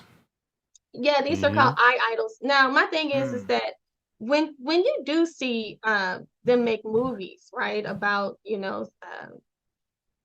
with space and all these different aliens, and it's like, well, where do they get an idea of what an alien looks like? Because no one has actually seen an alien. So the thing is they develop these movies like E.T. And the thing is they have an alien, and they always have a certain look. They have these eyes. They always have the type of head. So the thing is, it's like, okay, but then when you actually go look and you actually see these glyphs, you actually see that, hey, was this their inspiration? Was these eye idols their inspiration? As you see right here, it looks like a spaceship that is actually coming down. And here we have these eye idols with these, these big eyes that we see with the like with the ET, with the different aliens that we have, that we see in our movies and how they depict them. Yes. It's like, how is it irony? Is it irony?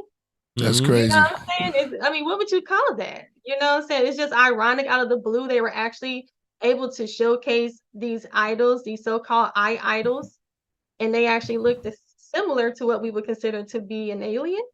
And then we see planets in the sky. We see suns.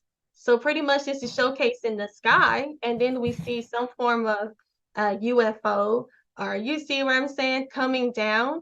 And then we see these, these beings or whatever you want to classify them as, looking like aliens. So, and this is actually found also within the Mesopotamian region. Wow. Yeah. I saw that. There was in The Exorcist too, in the beginning of the movie. Yeah. What was in it? I didn't really watch that movie. What was you saying that was in there? Yeah, one of those images. It was sort of like that. It was. This first one right here. This one right here. Yeah, but it was the one that had wings. It was another one, but you could tell it was like cousins. Yeah. It got like an At the ET. beginning of they were in Iraq, and they were digging up there. Yeah, it started out. Also, fourth con too. Yeah. As you see, right? The Exorcist. Yeah, They knew to start in Iraq. Do you see what I'm saying? Yeah. This is hidden knowledge, and we're bringing it out, and this is the fact. How is it the same? How is it similar? Why out of all the things that they could put in this Exorcist movie, why would they look like this? That's Why would they, and so the thing is, and like you said, they were in Iraq. So they was in that Mesopotamian area. They was in that region as to where all these things were found. The Anunnaki, talking about these other gods, talking about, beings coming down. As we see the Bible, the Bible speaks on these, the angels coming down. And they're mixing and creating a new species, right? Reptilians. We can get it. I'm not going to go deep into that. Oh shoot! I'll come back. I'll come back again. We can get into the reptilians. We can get into all of that, But right now, I just really wanted to showcase how the so-called science that they're putting out there to our youth, to our children. This is being forced down our throats. My daughter, she's actually a senior in high school, and her dad actually was like, hey, can you please, let up on her with the evolution? Everybody doesn't believe in it. Now, if you want me to have her do her homework, that's fine, but don't be trying to stuff it down her throat, because it is a theory. It's not a fact. Also, when you do your research, you start to look into this, they actually do believe in a God. It's just not the God that they want everybody to know. And that is the Anunnaki. So, like I said, Darwin. Wow. Okay. There's something strange going on here. All right, go ahead. I love it. Go ahead. So at the beginning, I showcased how Darwin, right? It says that Darwin created the origin of species at 1859. Well, remember, we had another, what was his name? Leonardo? I can't remember. Leonard, I believe his name was at the beginning. Leonardo da Vinci? No. At the beginning, I talked about how he actually was the one that was discovering all of these different, he discovered the library, Ashurbanipal's library. He actually discovered it with all the tablets in there. And they said he did that around 1839. Now, I'm going to keep pressing this because he actually discovered this stuff before Darwin created his book. And remember, Darwin was the one that was going all around the world collecting notes and all this information then all of a sudden, ironically, he has that human beings were created from apes, which so happily the Sumerians teach that their gods came down and created humans from the apes. I don't know if this is a coincidence. Would you guys call this a coincidence, or is something fishy going on here? It's definitely. I think it was definitely something fishy, definitely, and that's on Dagon. Well, you know, he was a fish god. Who was the fish god? Who was the fish god? Yeah, well, he wore a hat like a fish. Dagon. Yeah, It's something definitely. and that's what they go with the Dogon tribe and all that too. Also goes with the Catholics, the Roman Catholics. A lot of the catfish. The Pope. He actually utilized that attire. So yes, I mean, I guess that's a straight up fishy. Yeah. I'm saying, as a coincidence, but yeah, something fishy was going on. Oh man, you cannot deny it, right? Like I said, if you said just here looking at these here, just these alone, you're telling me that this was showcased in an Exorcist movie. How would they have the information? How would they have the knowledge that for it to be complete irony? How would it to be complete coincidence that all the things that you can come up with, it looks like this? Out of all the aliens, the extraterrestrial beings, why do they look like these, what they would classify as eye idols? And these eye idols are actually found in a temple that is actually called an eye idol temple. They weren't very creative with these names, but I'm not going to be mad at them. No, don't stop. Listen to the audience right now. Wait till it's over, whatever. Go to watch The Exorcist. All you need is 5 minutes. That's it. The beginning of The Exorcist, the original Exorcist. Watch the beginning of it. They're in Iraq and they dig up the devil. They dig up the devil, and it's actually one of those. Oh, it's not that exact one, but it's a Sumerian thing. All right. So and that's she's exactly what all of it is. And I'm not going to, I don't like movies like that, but hey, if you guys can check it out, let me know. And, you know, like I said, I'm Naphtali. I teach on things like this all the time. You guys check out my channel. It's New School of Thought, Naphtali's New School of Thought. And this is what I teach on. I teach on all types of extraterrestrial. I go into Dale. I talk about all types of things like this. You know, I get into the historical aspect, scientific, as well as, of course, the biblical. That's the only thing I'm doing is showcasing how they're trying to take away from the Bible when all they're doing is just adding to it. It's just we have to look through. We have to be able to decipher it. That's why I say shout out to my truth seekers, shout out to my independent thinkers, and those of you that are researchers. And if you want to, like I said, I'll be back and I can get more into the other part, the other half. First, we had to build up to this part, and then we get to dig into the fun stuff. So right here, we have the eye idols. Apparently, they have a cameo appearance in The Exorcist. So let's keep going. All right, let me move this out of my way. So let's see.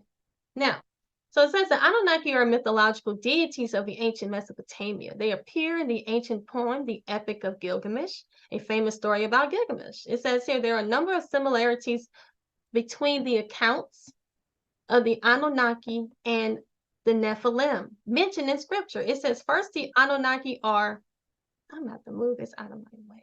Move this down here.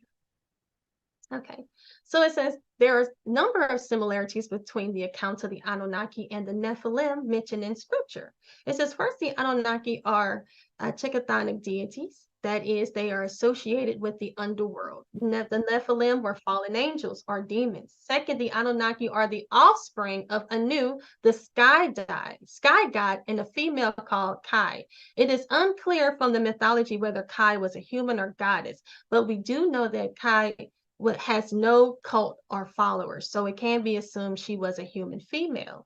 It says this corresponds to the biblical account of the Nephilim being the offspring of the sons of God. The most direct interpretation is these were angelic beings, and the daughters of men, which is Genesis 6:1-4. So the Anunnaki are offsprings of the union of the underworld deities and perhaps human female. Now it says the Nephilim were the offspring of the union of fallen angels and human women. Third, both the Bible and the Epic of Gilgamesh mention a global flood event. Now, they want to take away from the Bible and say that the Epic of Gilgamesh is older because it was discovered. They say that the Epic of Gilgamesh is over 5,000 or 6,000 years old. However, they're trying to say that it outdates the Bible. So if we're going to utilize that same logic, then we should say that it accounts the same as what we will say for Darwin, because it's the same thing. It's the same concept as these gods creating life from primates. And that came thousands of years before Darwinism. So with that same logic, shouldn't we say that that's where that came from? But I know they're not going to want that. They're not going to want to accept that. And that's okay. We don't need them to. We'll accept it. So it says, third, both the Bible and Epic Gilgamesh mentions a global flood. In the epic, a man named please forgive me for pronouncing it. Thank you. Is told by the god Enki to build a great boat and put his relatives and baby animals into the ship. After 12 days, the boat comes to rest on Mount Nasir. He sends out a dove and then a swallow to search for dry land, and then a raven which does not return, showing that it was safe to disembark. Usnapishtim, say it again, priest. Utnapishtim. Thank you. Then sets the animals free and makes a sacrifice to the god. The story is similar to the biblical account of Noah, which occurs just after the story of the Nephilim. So it says those two stories come from a common source. So if anybody want to say, is there any evidence to support the Bible? Just look into the Sumerians, look into Sumer, look into Babylon. When you look into all of that, you actually see that actually correlates and corresponds. However, the Sumerians are just the so-called Anunnaki are just the fallen angels. They're not the true God. We know the Most High God is the true God, right? So these so-called Anunnaki are just these fallen angels who are trying to get some form of worship because they were jealous of man. So they wanted to make man their slaves and servants. So it says here, these two stories come from common source, but they occur independent from one another. That is, the account of the flood in the Bible was not copied from Gilgamesh, nor was Gilgamesh copied from the biblical account. These stories are two separate accounts of an event that everyone in the ancient world was familiar with. The great flood. In both accounts, supernatural beings interact with men during the time of a great flood. It's evidence to support one another. All right.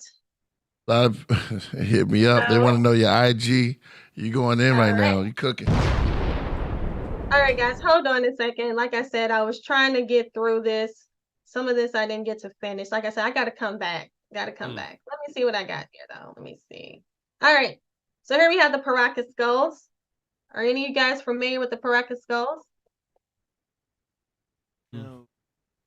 Oh, that's the image right there. That's exactly the same image that's in Exodus. I mean Exorcist. This one right here? Yeah. These? Yeah. Okay. Yeah. So these right here are actually these are real. These are actually real skulls. They're actually called the Paraka skulls. Not the elongated ones, the ones on the side. Yeah. Oh, you're talking about these with the reptilian type figures? Yes. Okay, yeah. So they had that one. Okay. Yeah, they did was just copy. And if you look here, we see that a lot of them had the elongated skulls. And a lot of them are saying that these same beings, a lot of them were doing the cranial deformation. They were doing that, and they were saying that they were doing the cranial deformation is because they were trying to copy these so-called, what these beings, what we would consider to be Nephilim hybrids. They had these elongated skulls, and a lot of these elongated skulls were actually found in Paracas, which is in Peru, and also they were found near the what is it, the Dead Sea, or what is the sea? It's the Black Sea. Excuse me, the Black Sea. Going off the top of my dome, guys. Give me a second. All right. So know they were actually found, a lot of them, these elongated skulls were actually found around the Black Sea. And also they were found in Paracas, Peru. And that's why they have the name Paracas.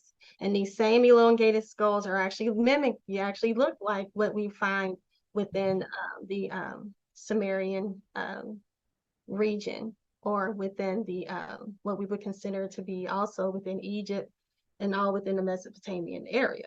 And that's why we see it in these movies.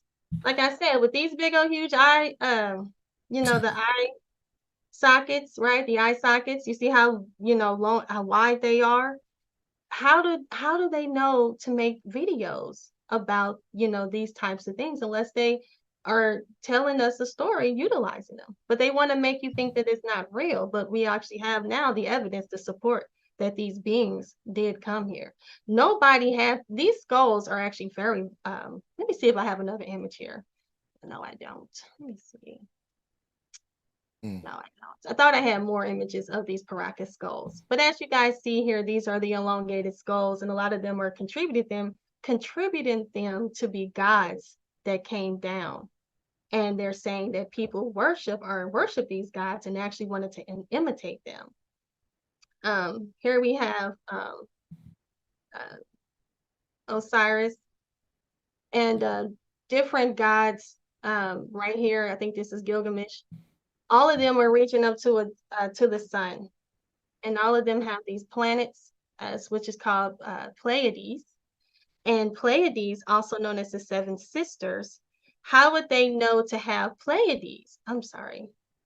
All of them have Pleiades. All of them have Pleiades. How do they know to have this type of knowledge of these different stars? So we're actually looking at these, you know, they want to try to make it like these people were so primitive, as if they didn't have any knowledge or information. Well, how would they have the knowledge or, you know, the understanding to even document Pleiades, which is called this, also known as the Seven Sisters, and other names by different cultures, okay? So right here, we see it in Mesopotamia, we see it in Egypt, India, and we also are seeing it in Egypt.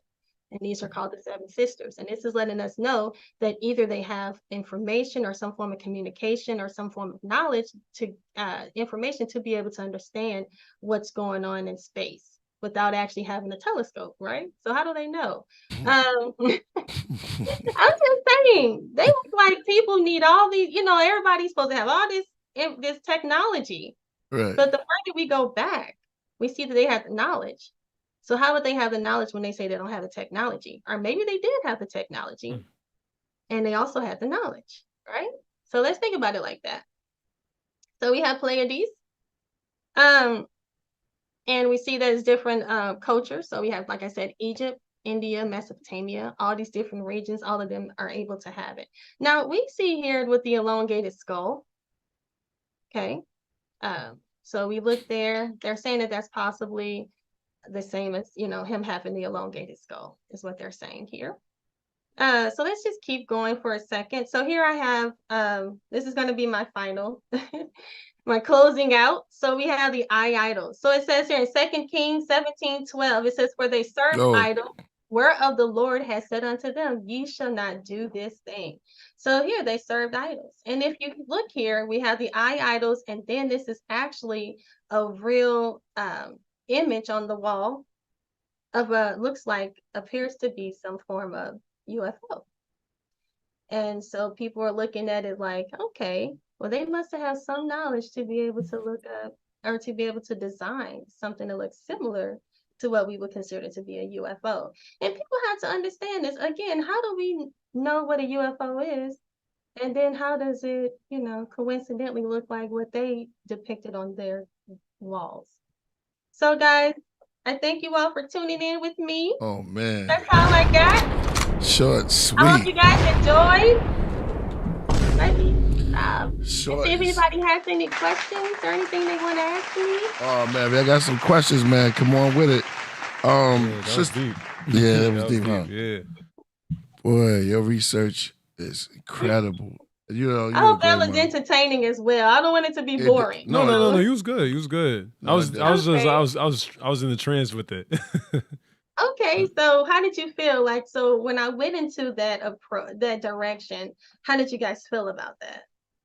Yeah, I think there's a lot of information that people steal, and we kind of use it for our own gains. You know what I mean? Whether it's a profit or something else. So you kind of hitting it on the nail. You know what I mean? Still exorbitant, still digesting. Honestly, I ain't gonna lie, but that's kind of what I grabbed from it. I'm sorry, I missed that. You said it was what now? Like it was gained for a profit, like. You know what I mean? Okay. Yeah. Like we kind of we steal other information and we use it for our own, and we try to trick and deceive other people based on what we whatever they gather and whatever they want to show us. So it's really deep that it's not coincidence. It's actually on purpose. Exactly. And I'm glad that that was actually able to be seen and understood, because that's where I wanted to go with it. I wanted to be able to build up and actually showcase to you how, so-called similar, how Darwin, who traveled around the world taking notes, coincidentally was able to come up with the idea that humans came from primates.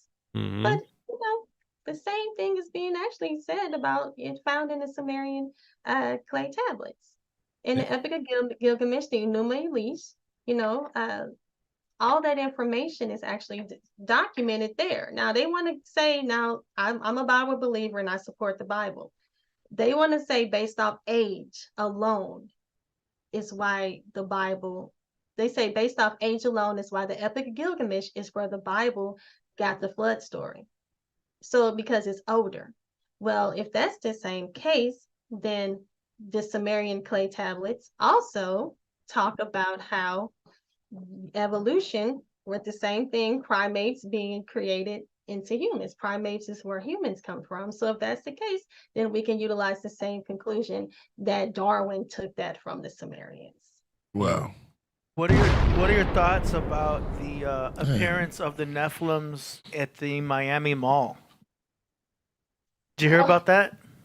I did hear about that, and I was interested in, but I kind of got a little let down because a lot of people were saying that it actually was some form of somebody was I forgot what they had said. They were saying like it was some form of shooting, or people were doing shooting or something like that. It was a shooter within the mall, like a terroristic attack is what they want to say. Yeah. So because there's speculation that it was some type of Nephilim walking around, and Malak is. I wasn't really believing in aliens until I saw Men in Black, because I believe in those government agencies existing before I believe in aliens. So I didn't believe in aliens at first, but I do believe in Men in Black coming in and making sure that no one is believing all that stuff. So because I know they're always trying to hide stuff, it's through the Men in Black that I realized, aliens might actually exist, because I believe in these agencies existing. I believe in these secret government police force that are coming around to hide things. There's been a lot of like stories about something happening and then people showing up in like black vans, taking everyone's phones and leaving. And I believe in that a lot, but Hey, Malak is in the back. You let me? Okay, sure. But I just wanted to see your opinion on the Miami situation.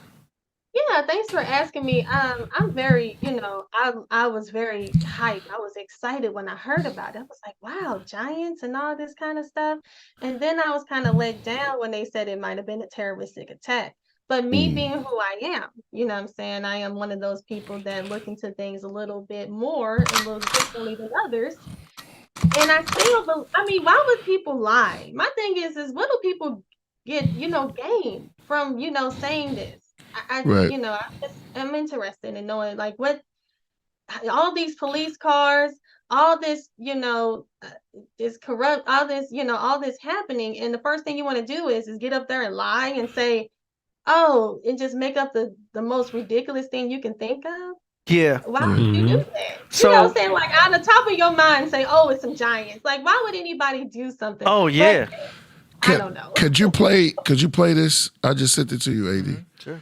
I was looking for another one while Naphtali was going in. Check this out. This is a native story real quick.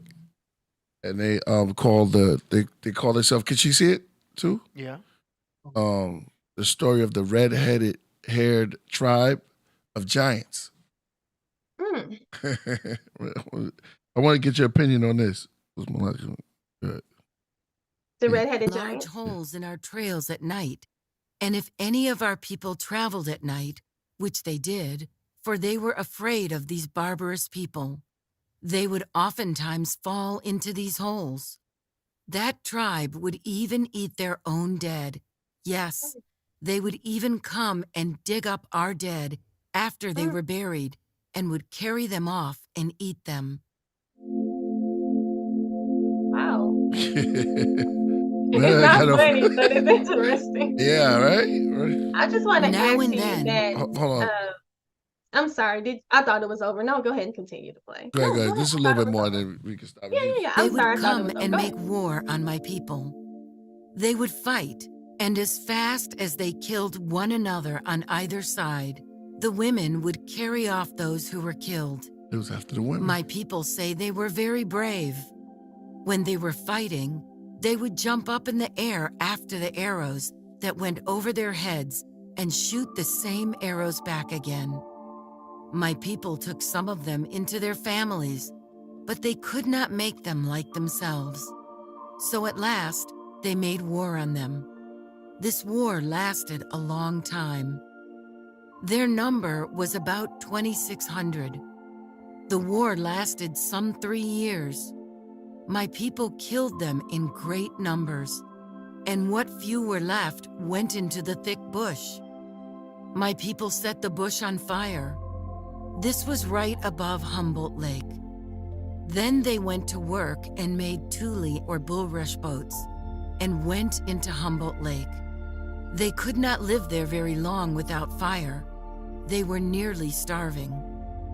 My people were watching them all round the lake and would kill them as fast as they would come on land. At last, one night, they all landed on the east side of the lake and went into a cave near the mountains. It was a most horrible place, for my people watched at the mouth of the cave and would kill them as they came out to get water.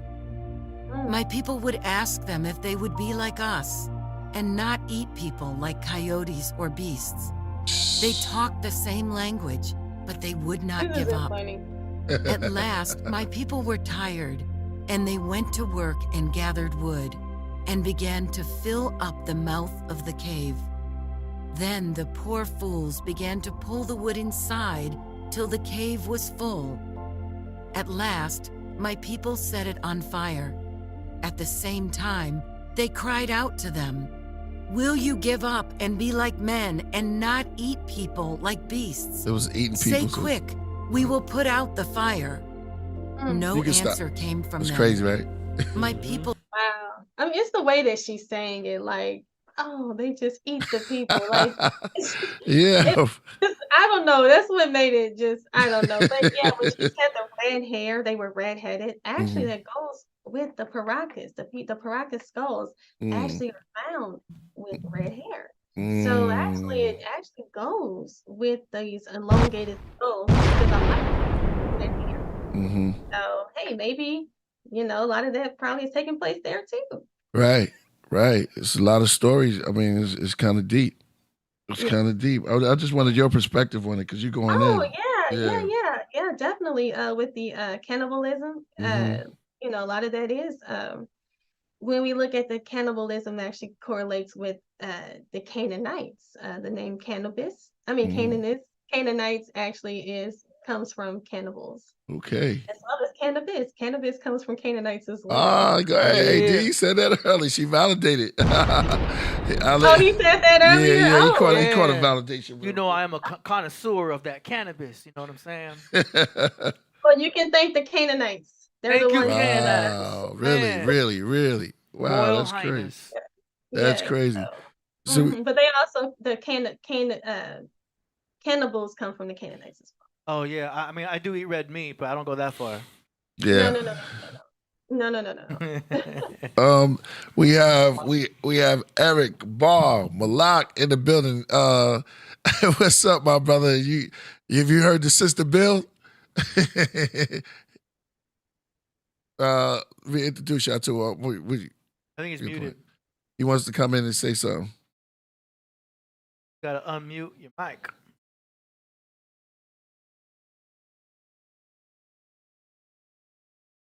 I'm looking for this other one. Oh, let me see. Yeah. Go ahead, Solo. What you want to say? Oh no, I had nothing to say. I was here you go. I got one. Saying Okay, check this one out. I'm gonna send this to you. Here, AD. Play this. Naphtali, you still there? Hold on, I'm gonna play this for you. Yeah, I'm still here. I'm just giving him the show. Okay. Play this one right here. Somebody said cannabis. I'll never put that one together. Cannabis, Canaanites. Cannabis is the actual cannabis? Yeah, marijuana. Okay. Which is slang. I was getting busy. Check this out. Try to hit it from the beginning and get the sound in. Check this out, y'all. I told you, man, when she come on, she does. I told you she's deep. Yeah. We were the Natufians. The Tufians were the original inhabitants of the Middle East. They lived in countries like Israel, Jordan, Syria, Palestine, Turkey, and are known to be the inventors of agriculture 12,500 years ago. That invention triggered the development of first civilizations in all these areas. They are also the first people to make bread. Several biologists like Yusuf Lazaridis and Adin Roland studied their bodies. They found out that the indigenous people from the Middle East had Y chromosomes of African origin and that they didn't experience Neanderthal admixture. It made them different from all other later populations in the Levant. In other words, they were black African explorers who settled in the area after the last ice age. Their haplogroup, E1b1, is the main haplogroup inside the African continent today.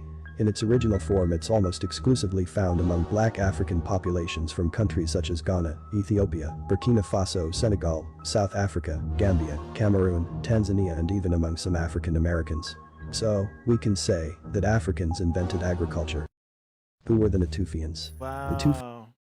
Heavy. First ones to make bread. Yeah. Break bread, too. They should have break bread. Word. Yeah. That was something else right there. Mm-hmm.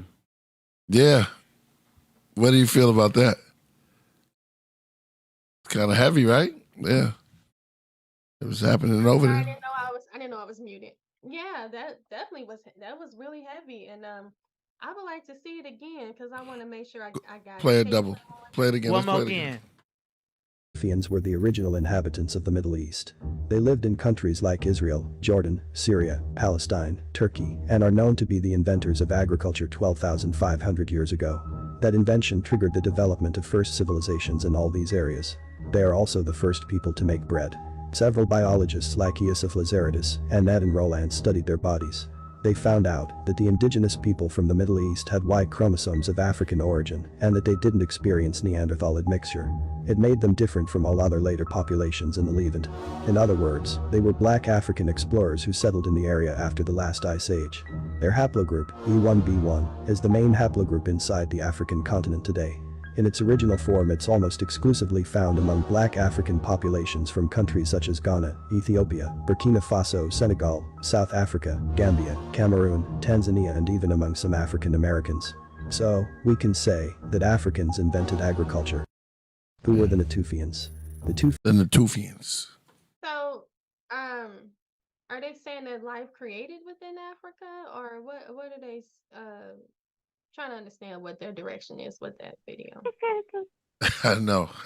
Just talk about the Natufian. I just wanted to throw something out there and get everybody perspective on it. You know, they was in the Middle East and they probably experienced some of these things that, you know, Sumer and Kush and I like me some Kush. Yeah, exactly. Well, there you go. Canaanite, Kush, weed, high. Y'all was all putting it together. All meant to be.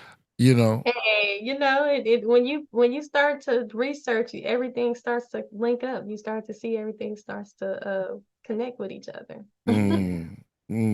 Like where this is going. Yeah. Too. Going back to the Giants, I like the way you put that they Darwin and them stole a lot of the Sumerian work. Yes. And you spoke on the Genesis 6. You know, I like to going into the Nephilim. Yeah. Yes. And the Nephilims and stuff. Have you heard of the Cayenne people? Cayenne people. Yeah. I'm not sure. Sounds like a spicy bunch. They said some very interesting things also.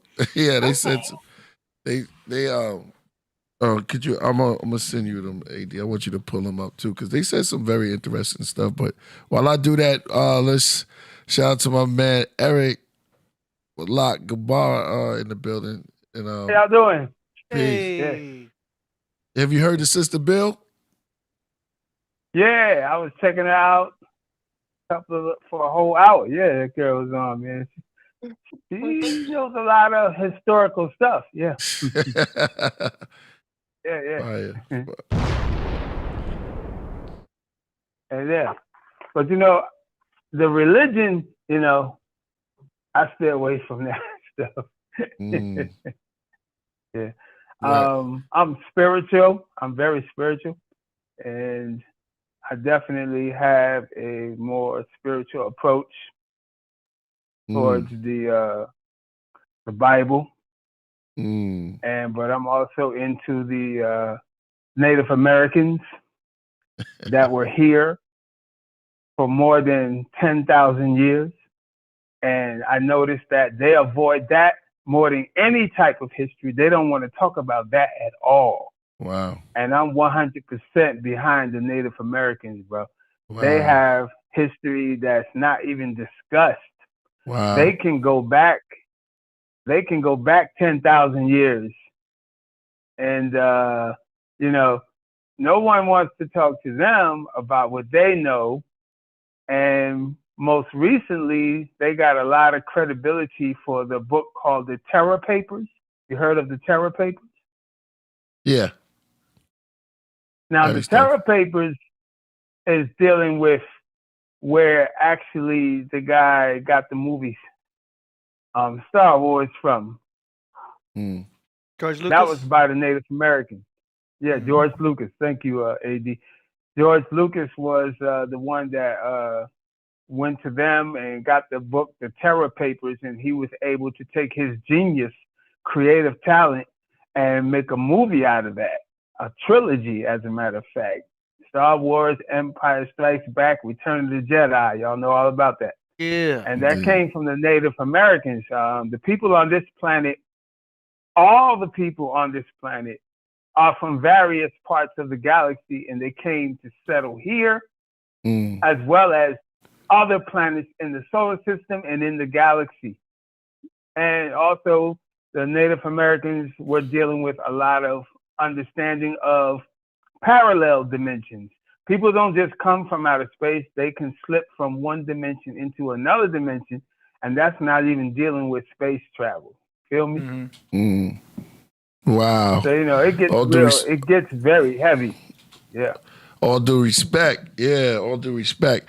I wanted to keep it on the narrative. That's beautiful what Queen Naphtali was going, and your perspective on how she broke it down on how the Darwin theory stole a lot of their information from the ancient Sumerians. And I think that Darwin was supposed to throw a wrench in the game and kind of mess all the structure up as far as what people knew. I believe he was just purposely trying to throw everybody the hell off, man. No, I agree with you. And I just wanted to hop in, Eric. When you were talking about the Native Americans, were you referring to the Olmec, Inca, Mayan? Which group were you referring to?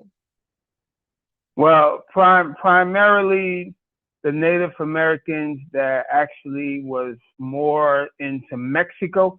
As you know, that Mexico and California and Texas is all the same landmass. You know this. Yeah. And we have something in American history known as the Alamo. And the Alamo is, whenever there's a war, period, doesn't matter which war, Alamo, World War I, II, III, we talking about conquer and divide, or divide and conquer. And so when they went into Mexico and they took parts of Mexico and turned it into the U.S., that's just more of that divide and conquer. But the Mexicans are still there, okay? You go to California, the Mexicans are still there. You go to Texas, the Mexicans are still there.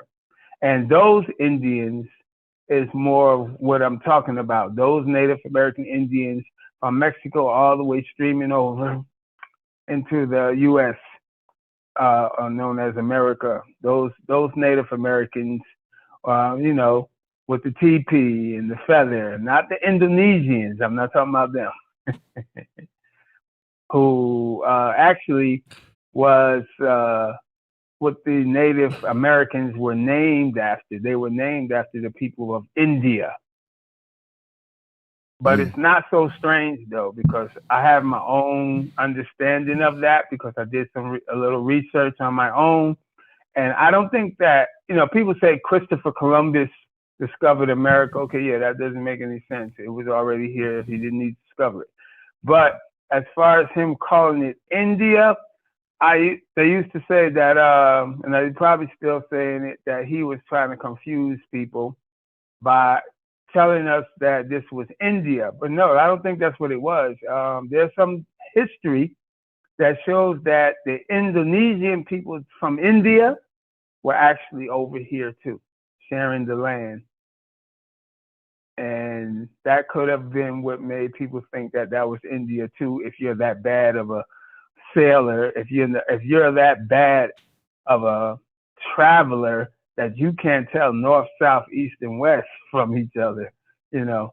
But the Indonesian people have roots in this country.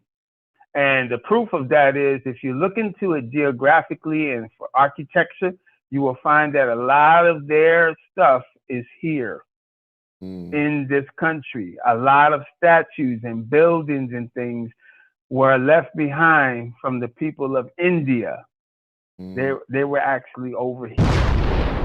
And the other weird thing too, Naphtali, is the fact that when you look at the names in the Old Testament, they're in India too.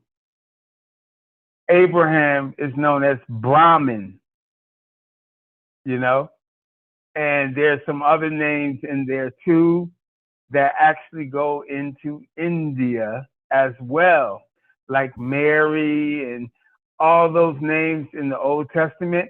They're also in India, and we got to solve that puzzle, because that's really weird right there. And there's lots of evidence of Indonesian culture found in Native America, for real.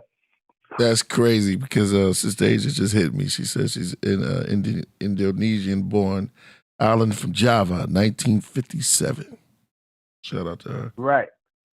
Now, also, Naphtali, if you notice, architecture can be one of the biggest things that could overturn everybody's historical understanding, philosophical understanding, because pyramids are the danger zone. When you start messing with pyramids, you're going to find out there's pyramids in every state of America. They're in New Jersey, Georgia, Oklahoma, New York. There's pyramids, actual ancient pyramids is all over the United States. They're in China, they're in Russia, they're in Alaska, they're everywhere. So if we want to talk about history and we want to go back as far as we can go, we got to explain that too. Why is the pyramids in every country on the earth? Was there some kind of unity at one time? Yeah. What do you feel about that, Queen Nap?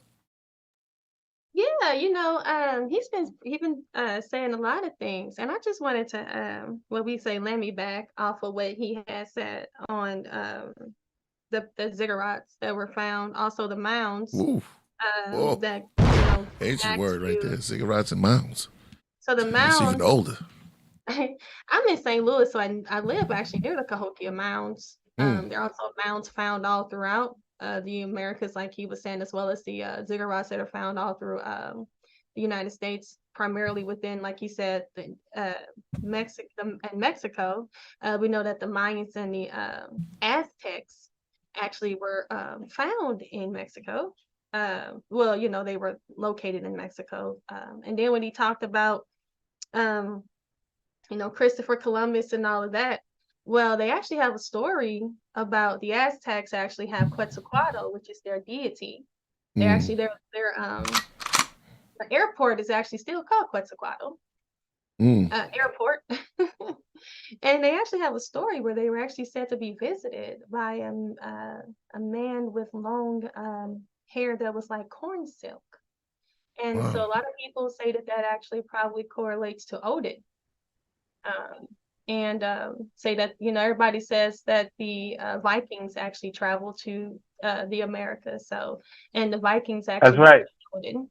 They actually worship That's Odin. right. That's right. So that's actually a story as to the Christopher Columbus. They're actually trying to say that they actually was the Vikings that actually came and visited the Aztecs. Yeah, well, it's the same time period. So that's very possible. Yeah, it's plausible. And when you were mentioning about the ziggurats found all around the world as well as the mounds, yeah, it all makes sense. And then, you know, with the cannibalism, was taking place with the Aztecs. So, you know, it's a lot, you know, all correlates together. Yeah, that cannibalism stuff, that's when they want to bring out the most negative things, okay? Because this was a very high culture people. And if you're talking about a people that goes back more than 10,000 years and can prove their history over 10,000 years, and they were not eating people for 10,000 years, you know? I think that they're trying to, you know, it's just like somebody achieves the World Cup and he's holding the victory, and then one of the reporters or the journalists want to talk about his negative past while he's receiving his glory. That's what that sounds like to me when they bring up stuff like that. I know you're not doing that, but I notice that these things become more profound, more popular, and more talked about than the great things that they did. You know what I mean? Like, there's a lot of things that they did that could be more talked about than the negative things that happened along the way. And Earth is given to the hands of the wicked. There's never any clarity to any of those things either. Like if you look at this guy made a movie. What's the guy from Lethal Weapon? The white dude. I'm trying to remember his name. Mel Gibson. Yeah. Who's been lately doing stuff about child trafficking. That's been his thing lately. But he did a movie called Apocalypto, which was an amazing movie. But also, you know, the highlight of that movie was them sacrificing. That's not what they were about, man. That's not what they were about. Quick question. You're talking about a low blow, a dark side, and you don't need to hear all that. Yeah, go ahead. Sorry. Who was okay? Was that Aztecs and the Mayans invaded them, or was that Aztecs or the Mayans first? Because the other cats were bigger. The other tribe in Apocalypto. That was they were trying Mayans to and the Aztecs. The Mayans. Right. And as the Aztecs came in and enslaved them. Yeah, that's what they were showing. Okay. It's true, though, in Native American history, there was something that they don't teach us in school called the Indian Wars. Right. They don't teach that in school. There's the Indian War. The Indians had lots of wars between each other, and a lot of those wars were using supernatural magic. They don't teach that in school. They call it in Africa, they call it voodoo. And Haiti. Yeah, everybody got their language. Everybody got their language. The Nordic and the Irish. Well, I'm sorry. I'm just excited, man. Y'all, I got a lot of spirituality going on up here. I wanted to. And you're doing a great job, Queen Naphtali. This is your show. And well, thank you. Well, yeah. And this brother right here, I call him the Holy One. Because he always goes in. Yeah, and he's doing it. Yeah. I want to I want to sit on this Nephilim thing real quick. It was these people I told you about, the Cayenne people, and I sent to AD because there was one. Do you know what Like does the Cheyenne? Yeah, what? Huh? It sounds like the Cheyenne. Yeah. Native They had Americans an interesting Cheyenne. right. They had an interesting religion. It's called Kakwan, and I want you. Kakwan. Yeah, Kakwan. From the AD, could you pull it up? I sent it to you. What now? How you spell that? I'm afraid to just. No, I sent it to you. Oh, okay, good. Yeah. I just wanted to show you because Anak, we didn't touch on Anak. I know it's like short for the Anunnaki, and it was there, but they said that they had tall necks, and there's another one in Zimbabwe, I believe, a tribe. Yeah, because there's right. Yeah. That's the first thing came to my mind. Yeah, those people, and they wear them rings around their neck. Right. And these were and there was like sons of the Nephilim.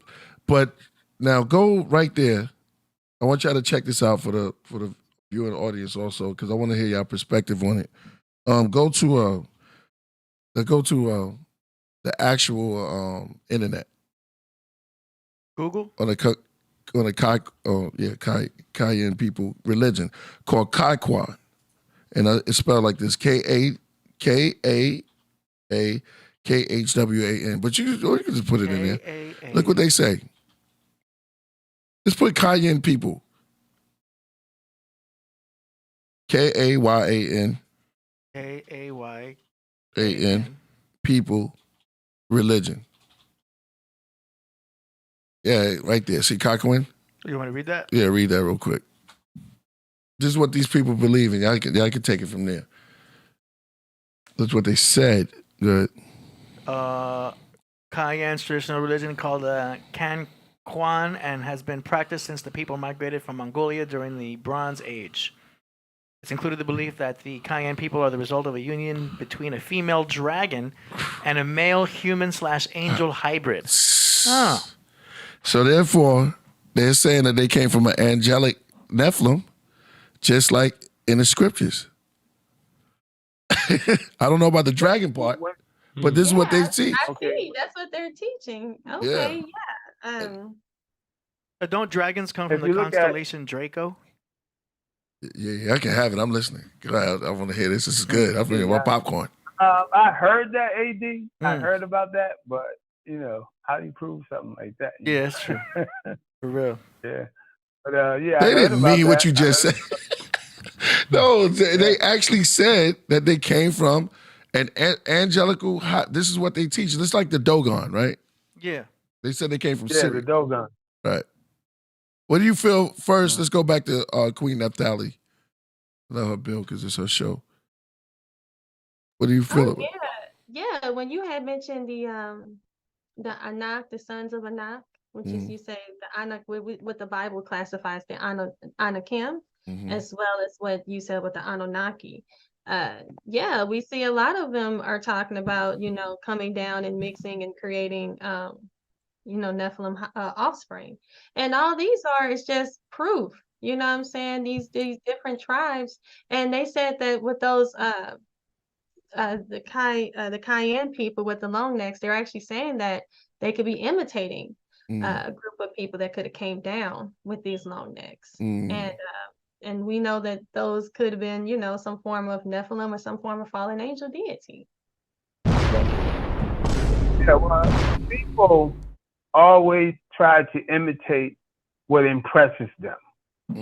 Like we want to wear clothes that celebrities wear, and they're the ones that start the new trends and the styles because they're on stage, they're famous, they're what's happening, and we start to follow them. So yeah, the stars before, I think that we adapted the word star or celebrity because people who were magnanimous, people who were powerful came from the heavens and came down to the earth.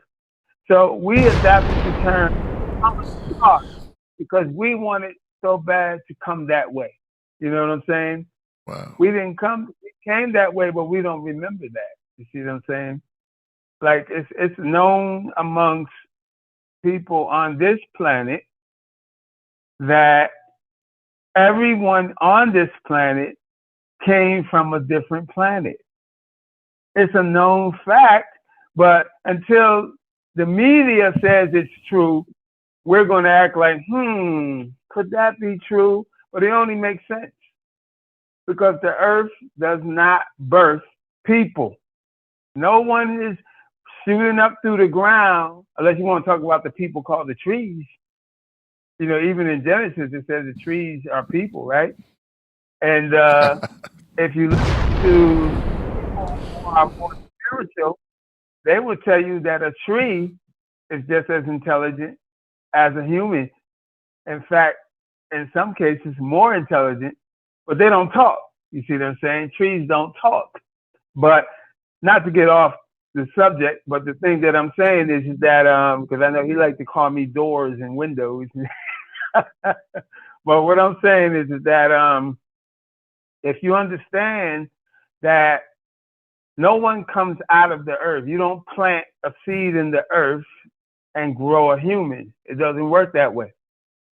And if you listen to other people, like the Native Americans again, and if you read a lot of books, they will tell you that there was a time when the earth was new.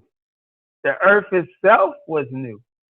And the earth, when a planet is new, if you go into astronomy, I don't know how many people want to go there, but when you go into astronomy, in the beginning stages of a planet, it's impossible to live on that planet because it's heat.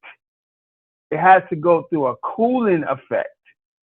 And Genesis in the Bible briefly hits on that.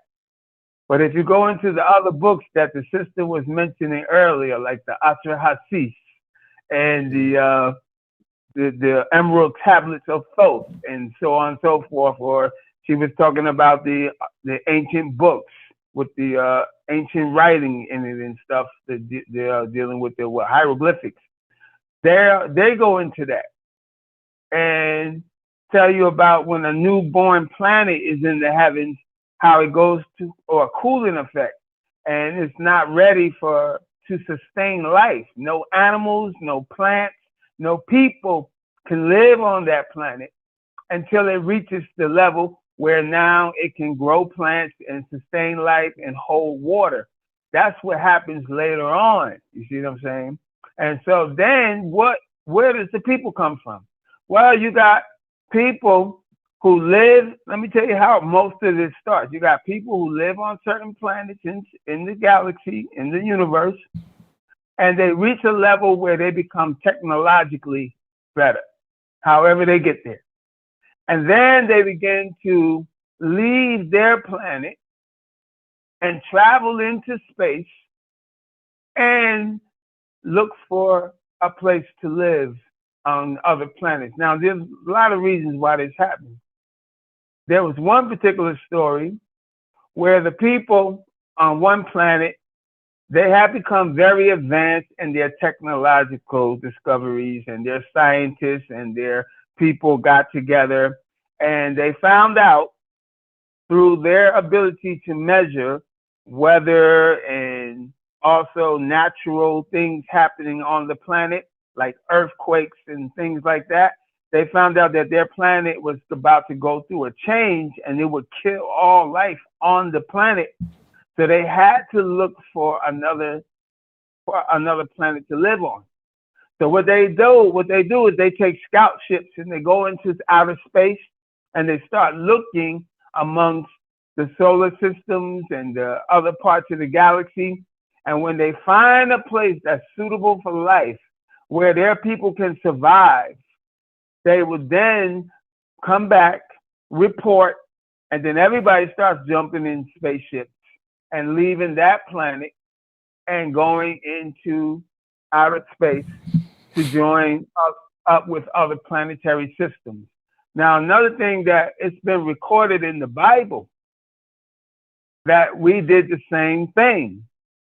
There was a disaster that happened on this planet And the people on this planet took off into outer space. It's recorded in the Old Testament. Great You just have to know how to recognize it.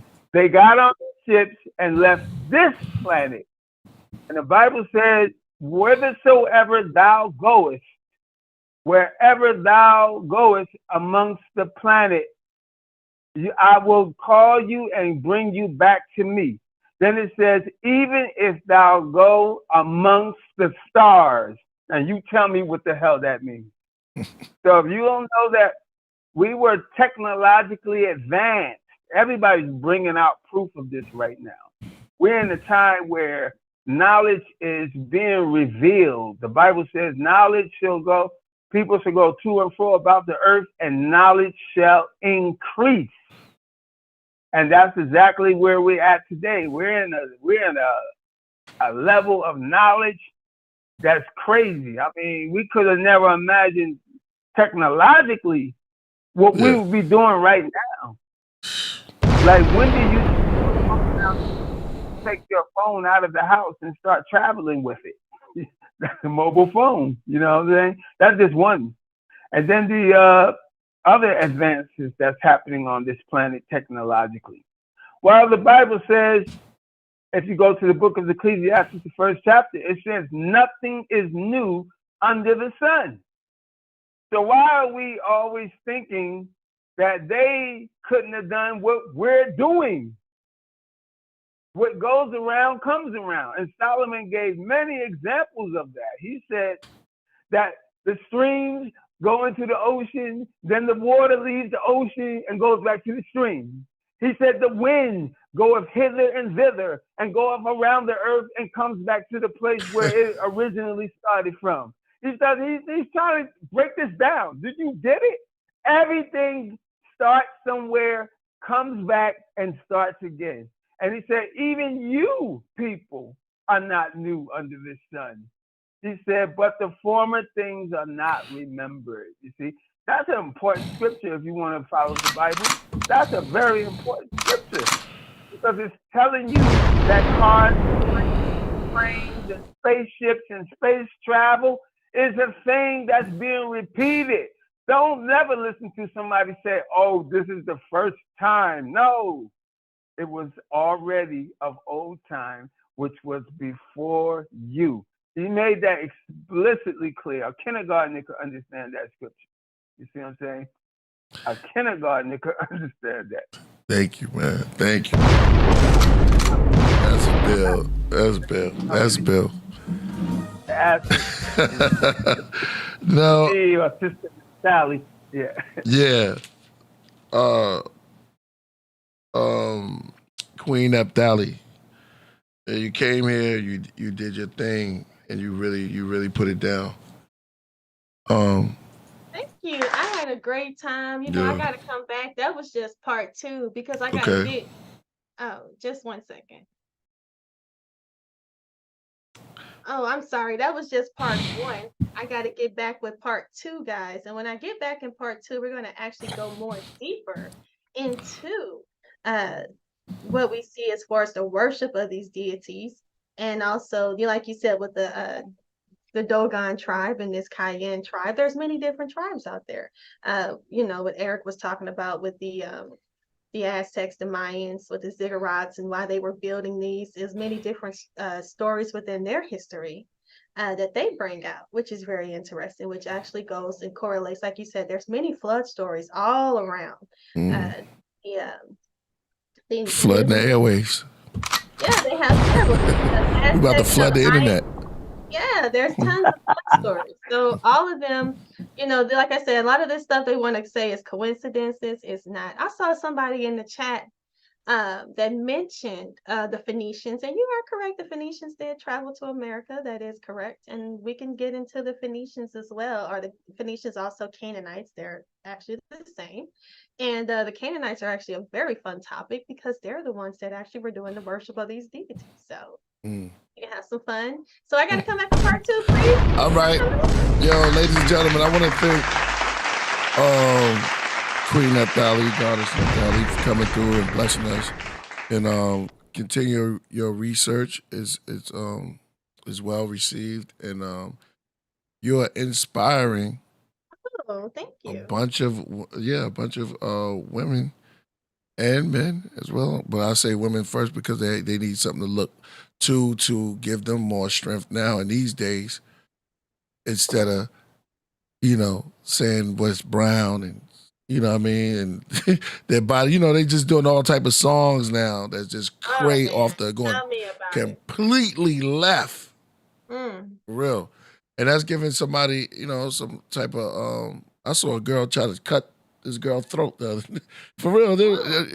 We need more real knowledge like this, you know what I'm saying? It's crazy. So I'm loving it. Thank you. I appreciate it, guys. If you all want to, Especially like I on said, I 60. teach on these things all Look the at the cat. time. This is my background. I love teaching on evolution. I like to speak on history. I talk a lot about the Bible, and I also try to correlate all three of them together because I am a truth seeker, and I like to research and like to come up with source material to share. There's a lot of truth in history, a lot of fun. So guys, check out my channel. It's Naphtali's New School of Thought, because I'm bringing a new school of thought, like I said, with the evolution, as well as mixing with the Sumerian, as well as the Bible. That is a new school of thought. And guys, I want you guys to take a look into that and do some more further research and check me out. Subscribe to my channel.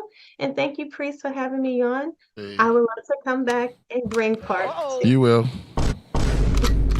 no more. All right, guys. Link is in the description. I commend you and I celebrate you and definitely praise you, because it's not a lot of women doing what you're doing. And it would be good to see more sisters come forth with this type of knowledge. And, it's very powerful because women are the nurturers of our people. We need to be nurtured by women. Woman, they say behind every powerful man is a beautiful woman, That's how it works. Yes. Divine feminine. Well, thank you so much, guys. I truly appreciate it. I work hard. I love to research. I'm a bit of a nerd. I love to research. I'm also into, a lot of people don't look into, the extraterrestrials and look into this, Mesopotamian Paracas skulls, all these different types of research. And I can't wait till I can go and actually visit these ziggurats. I want to do videos where I'm actually showcasing myself at these places. So as soon as the mounds open, I'm going to actually go up there and do some research, as well as the different temples and churches. A lot of these temples and churches, you guys will be surprised, they're actually set up and designed to the god Enki and Enlil. So I can't wait to talk about that, because a lot of this Enki and Enlil teachings are actually being taught in these so-called cathedrals. So we can get into that too. You killed it. Yeah, we do the old school 19. Go ahead, play it for. Let's go out the WhatsApp. I mean the WhatsApp. I just sent you. It's how we do it. When you kill something, it's how we do it out here. We're gonna send you out with this. Go ahead, AD, play it.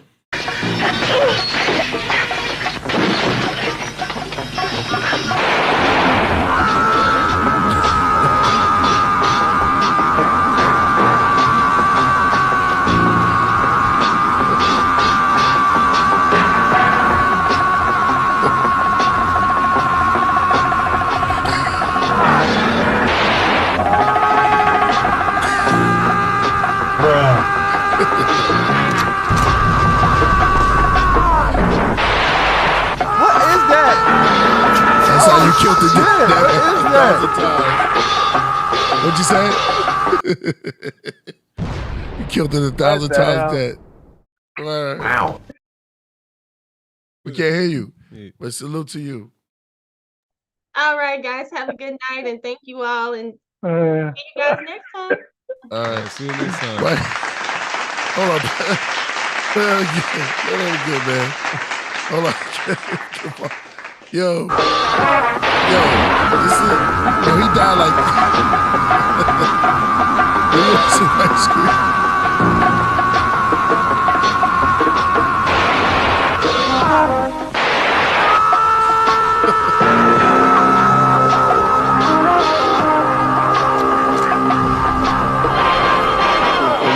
action movie? Yeah. But that's like the 70s. That's what, AD, come on, one more time for me, man. This crowd is laughing. You gonna make me play that again? Please. And shut. This is what you talking about, killing somebody. There's no blood there.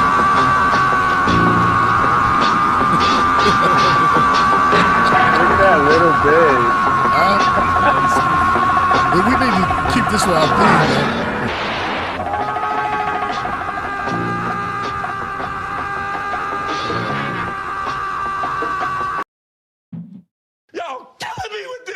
Don't stop that. That's glory.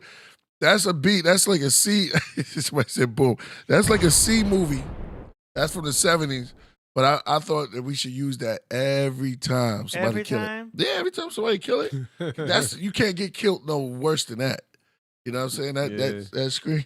That's a bad death, yeah. Oh man, Eric is dying. Yo. Oh man. How many of y'all like that, man? Put some fire in there, man. We should use that. I'm telling you, man. Oh man. Hold on, you saw his face, and then he squeezed the blood. You say you saw when he squeezed the blood on there? No, poor acting though. Huh? Oh, terrible acting. Poor acting. I like watching movies like that though. Look, see what I'm saying? Word. Yo, but that what's wrong with that? Yeah, you don't remember those movies like that? 42nd Street. Oh yeah. Yeah. They would just probably put together, the movie was done with probably like $50. You got your equipment. Yeah, the screen. $50 budget. Yeah, script goes as long as you go. Man. You know what I'm saying? You make it up on the spot. Word. Cow cut. Yo, that was, let me tell you. Let me say this one time. Eddie Murphy. One more time. Yeah, Eddie Murphy just did a movie about that. Oh, Dynamite. No, that was Dolomite. Yeah. Yeah, Dolomite. He was making them kind of movies. Well, let me say this again. Naphtali, you showed up and showed out. It was beautiful. That was a beautiful build. And come on, keep it coming. A lot of knowledge. Yeah, exactly. Yo, my brother from another mother. Man, you went in tonight. We're gonna get into the music right now because we gotta get up out of here soon. But thank you for coming through, man, dropping some knowledge, man. Dropping some for real, man. My pleasure, brother. Yeah, exactly. So I told y'all in the crowd, man, you gotta open up your mind. I should play the premiere with me and Dave Flores. Because it was a perfect setting, but we probably gonna leave out with Wing People, because that Wing People is this type of, you know what I mean? This type of show. Sister Asia said a lot of knowledge being shared. Yeah, it's that time of knowledge. Knowledge reigns supreme over nearly everyone. I don't know if it's nearly it is. For real, that's KRS-One. Yeah, it's a beautiful thing. All right. All right, so let's get to the music. Time for song promotions. I hear music in the street. What up, Solo Gems? Song promotion. It was good. No, I'm here. You dropped some bombs today. Oh, no, everybody did. Everybody did. You know what I mean? It's deep. It's good. It's good that we having a knowledgeable awakening. You know what I mean? We all gotta get it from different realms. It's dope. It's dope. Shout out to Crip Jesus too. He hit me. Say anytime, anything, anywhere. First track is by Aurora Borealis called New Jerusalem.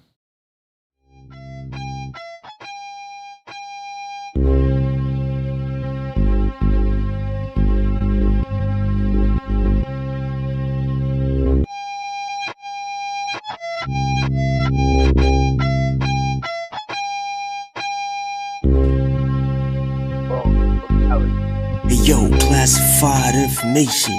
Men in black suits, black briefcase, encrypted code. 700, backwards, the rest is untold. About to unfold the truth beyond the depth of the old. The 7 scientists in pursuit who hold the antidote to the human immunodeficiency virus, barbarous human android. Attempt to break the 7 shield, reveal 7 heads, 10 horns. Babylon, Persia, Greece, Rome, Nebuchadnezzar, feet clay. They storing treasures in earth to be utterly destroyed by my 16 pristine, 16 chapel. Vatican bar, set you attention. In eternal things made treasures in heaven. The time is now, sermon in the mount. Hot 97, live in effect. Funk master flex, Apex, angry God, shine the bright as a North Star in the winter. Enter the center, lecture, proctor, sketches of the architect articulate. All right. Divinely Guided said that was fire. Yeah. But like personally, I like beats. You know what I'm saying? I think if you're coming up, like I said before, if you're trying to come out as an MC, go on other people's beats. Don't rap on your own beats. You know what I'm saying? Until you perfect yourself as a producer. You know what I'm saying? To do both at the same time is tough. I would say jump on other people's beats and show off your MC skills.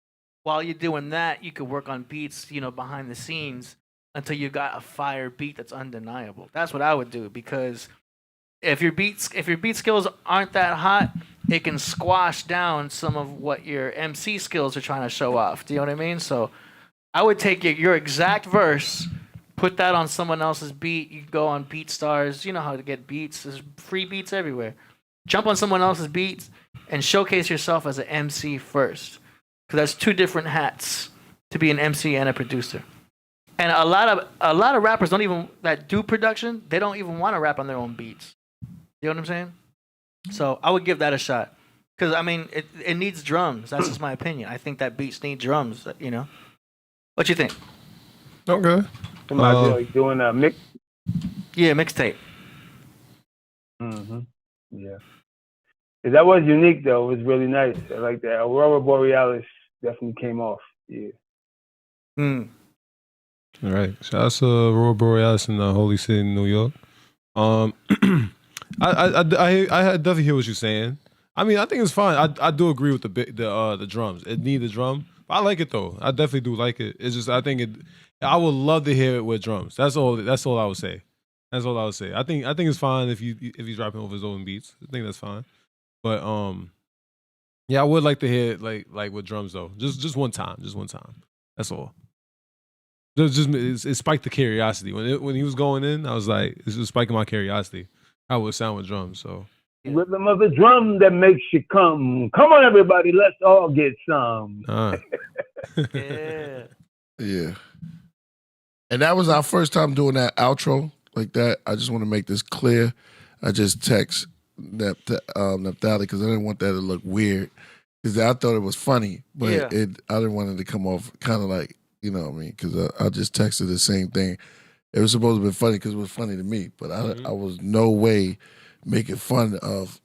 Yeah, she knows. Yeah, exactly. But I'm gonna make that clear. Yeah. Because the way you was looking at it was like threw me off. Yeah, I think everything's weird, but that's all right. That's me. Yeah. All right. So, somebody, DJ Reborn, New York City, he said it's cool, no doubt. Yeah. All right. Let's keep it going. Next, now we got a submission from FG Postmortem from Long Island, New York, Orlando, Florida, with a track called Bruiser. It's a remix of Loser by BECK. Here we go.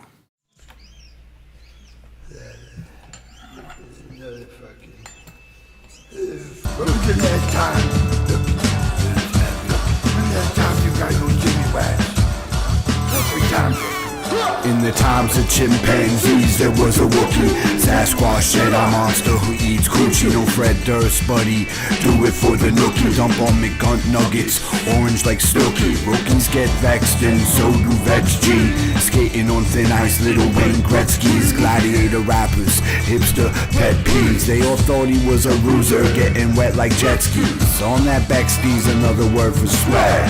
Herbs got mad once they heard him rap. Like how the fuck he come up with those bars? Thought he fell off like Michael Jackson nose jars. On the microphone, he be the flow guard. Morgan Freeman, Jesus, Nostalgia, Borgia. A loser who graduated with every report card. From work hard to pay child support. No abortion. I was in the door. I'm a loser, baby. So why don't you kill me? So I was in the door. I'm a loser, baby. So why don't you kill me? Cultivating the art form for over a decade. I'm a loser, baby, so why don't you kill me like Beck said? Jizz of the genius, stay getting the best head. Rains for days like zombie apocalypse breakfast. Wakey, wakey, eggs and bacon. He level devils when he demonstrated. Sex on the page with the penetration. Every session he be meditating instead of medication. Nowadays it's hard to be a Christian, putting bitches in all sorts of sex positions. And my sperm's like a piece of wax falling on a termite that's choking on the splinters. I walked in the door. I'm a loser, baby. So why don't you kill me? Cheese please.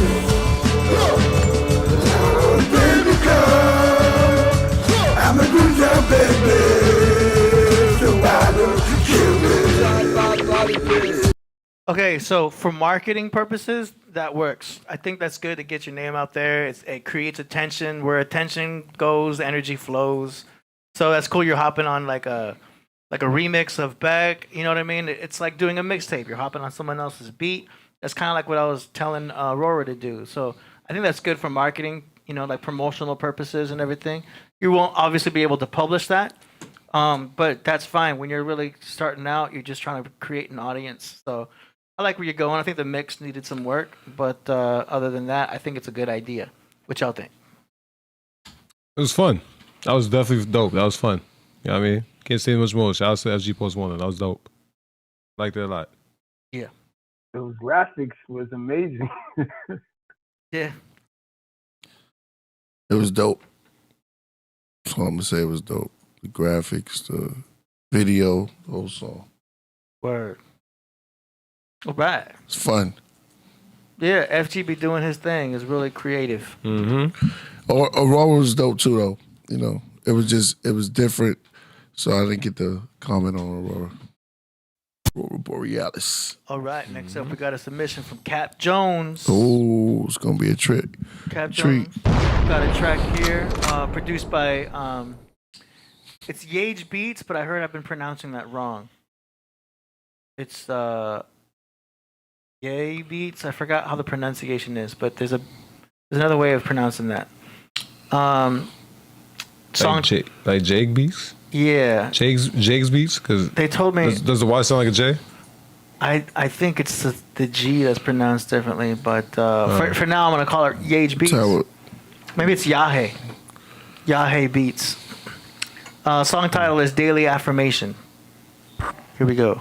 Was the good like the Samaritan? Chiseled tablets like Sumerians, or thought the Atlantean hermetic dream. The discourse of Parmenides, the flesh we leave behind. Cap Jones and Yage Beats. You said forever for a moment, so it was crazy. Forever ever? Mm. That was dope. I liked Moment. it. What y'all think? That was tough. Shout out to Cat Jones. Shout out to, he said, he said again? Yahe. Sounds Yahe Beats. That was dope. That was real tough. That was tough. That was fire. I'm gonna leave it at that. That was like that was a dope track all around. You know what I mean? Mm-hmm. Yeah, I was definitely fire. I enjoyed that. Yeah. Well, you got a perfect 4. That was crazy, man. That was dope. Concept. Huh? Yeah. And some of the verses you said, and it was crazy. Nice. You said forever in the moment. Forever in the day. Well, that concludes today's song promotion segment. Thanks to all who submitted. The links will be in the description. You know, it's important that we learn something. It's important that we grow. That quote that we read at the beginning, I wanted to do that as soon as Naphtali can, because I wanted to hear it. You know, yeah, let's read it again, AD. This one? Yeah. Fear is the glue that keeps you stuck. Fear is the glue that keep you stuck. Faith is the solvent that sets you free. Faith is the solvent that sets you free. We are set in our ways, bound by our perspectives, and stuck in our thinking. We are set in our ways, bound by our perceptive, and stuck in our thinking. Yeah. When you When you have something to do, life will not allow you to move forward until you do it. When you have something to do, life will not. When you have something to do, life will not allow you to move forward until you do it. Amazing. So before before we plant and stuff like that, make sure you look at the ground. Make sure you look at the soil. You have such as you have people at gods and goddesses and researchers and such as yourself, Eric, and spiritual beings are amongst us.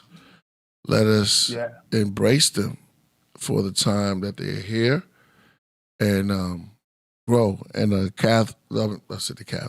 chat room, I wish you nothing but prosperity and all your dreams come true. You didn't check out all your buttons. I had no idea you was going to gaslight. Yo, I'm almost tired of it. I want to do a new one. Because I still got karma, chameleon. When karma comes. Got that one. I like this one. Boy George. Now you can really. Karma. Now you can It's say time. a joke and have immediate laughter. It's the truth. Oh, you know who's Yeah.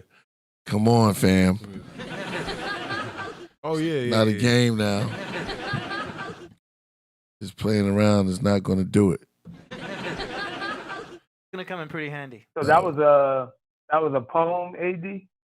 I don't know. He read it like when it was a quotation. Yeah. Priest found these quotes. Quotation. It was on point.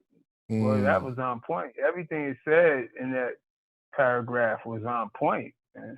Yeah. Definitely made sense.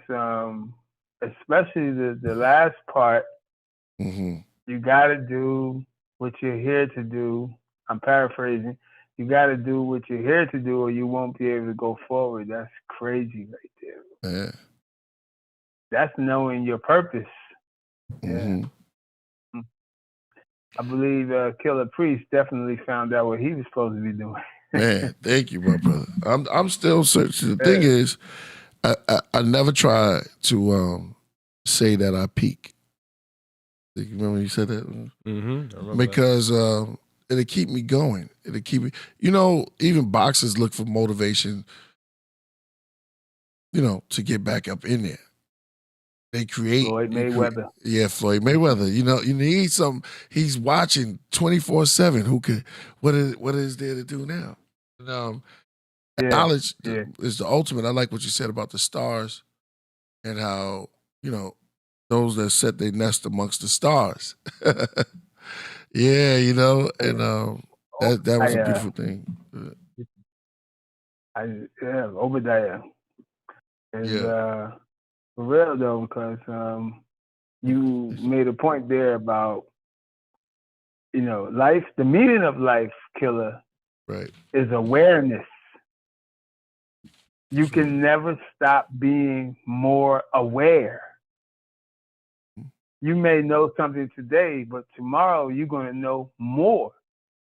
And awareness just increases and increases and increases. And that road never gets tired, brother. Never gets tired. Yeah, that's real. Mm. Yeah. Yeah, I'm telling you. What was the video we're going out with again? Wing People. That's right. I was going to play Anak. I got a song called Anak. Yeah, I'll hear it soon. It'll be on the new stuff. And shout out to Fourth Disciple because we got something coming.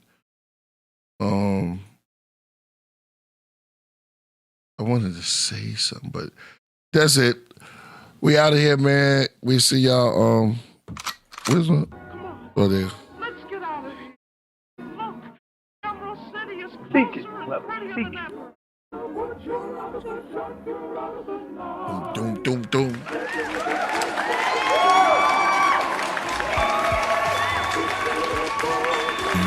Tin Man, the Scarecrow. What you talking to you? Dark. When we record this, AD? Do you believe? Or do you know? Is your faith blind? Or is it as bright as the sun?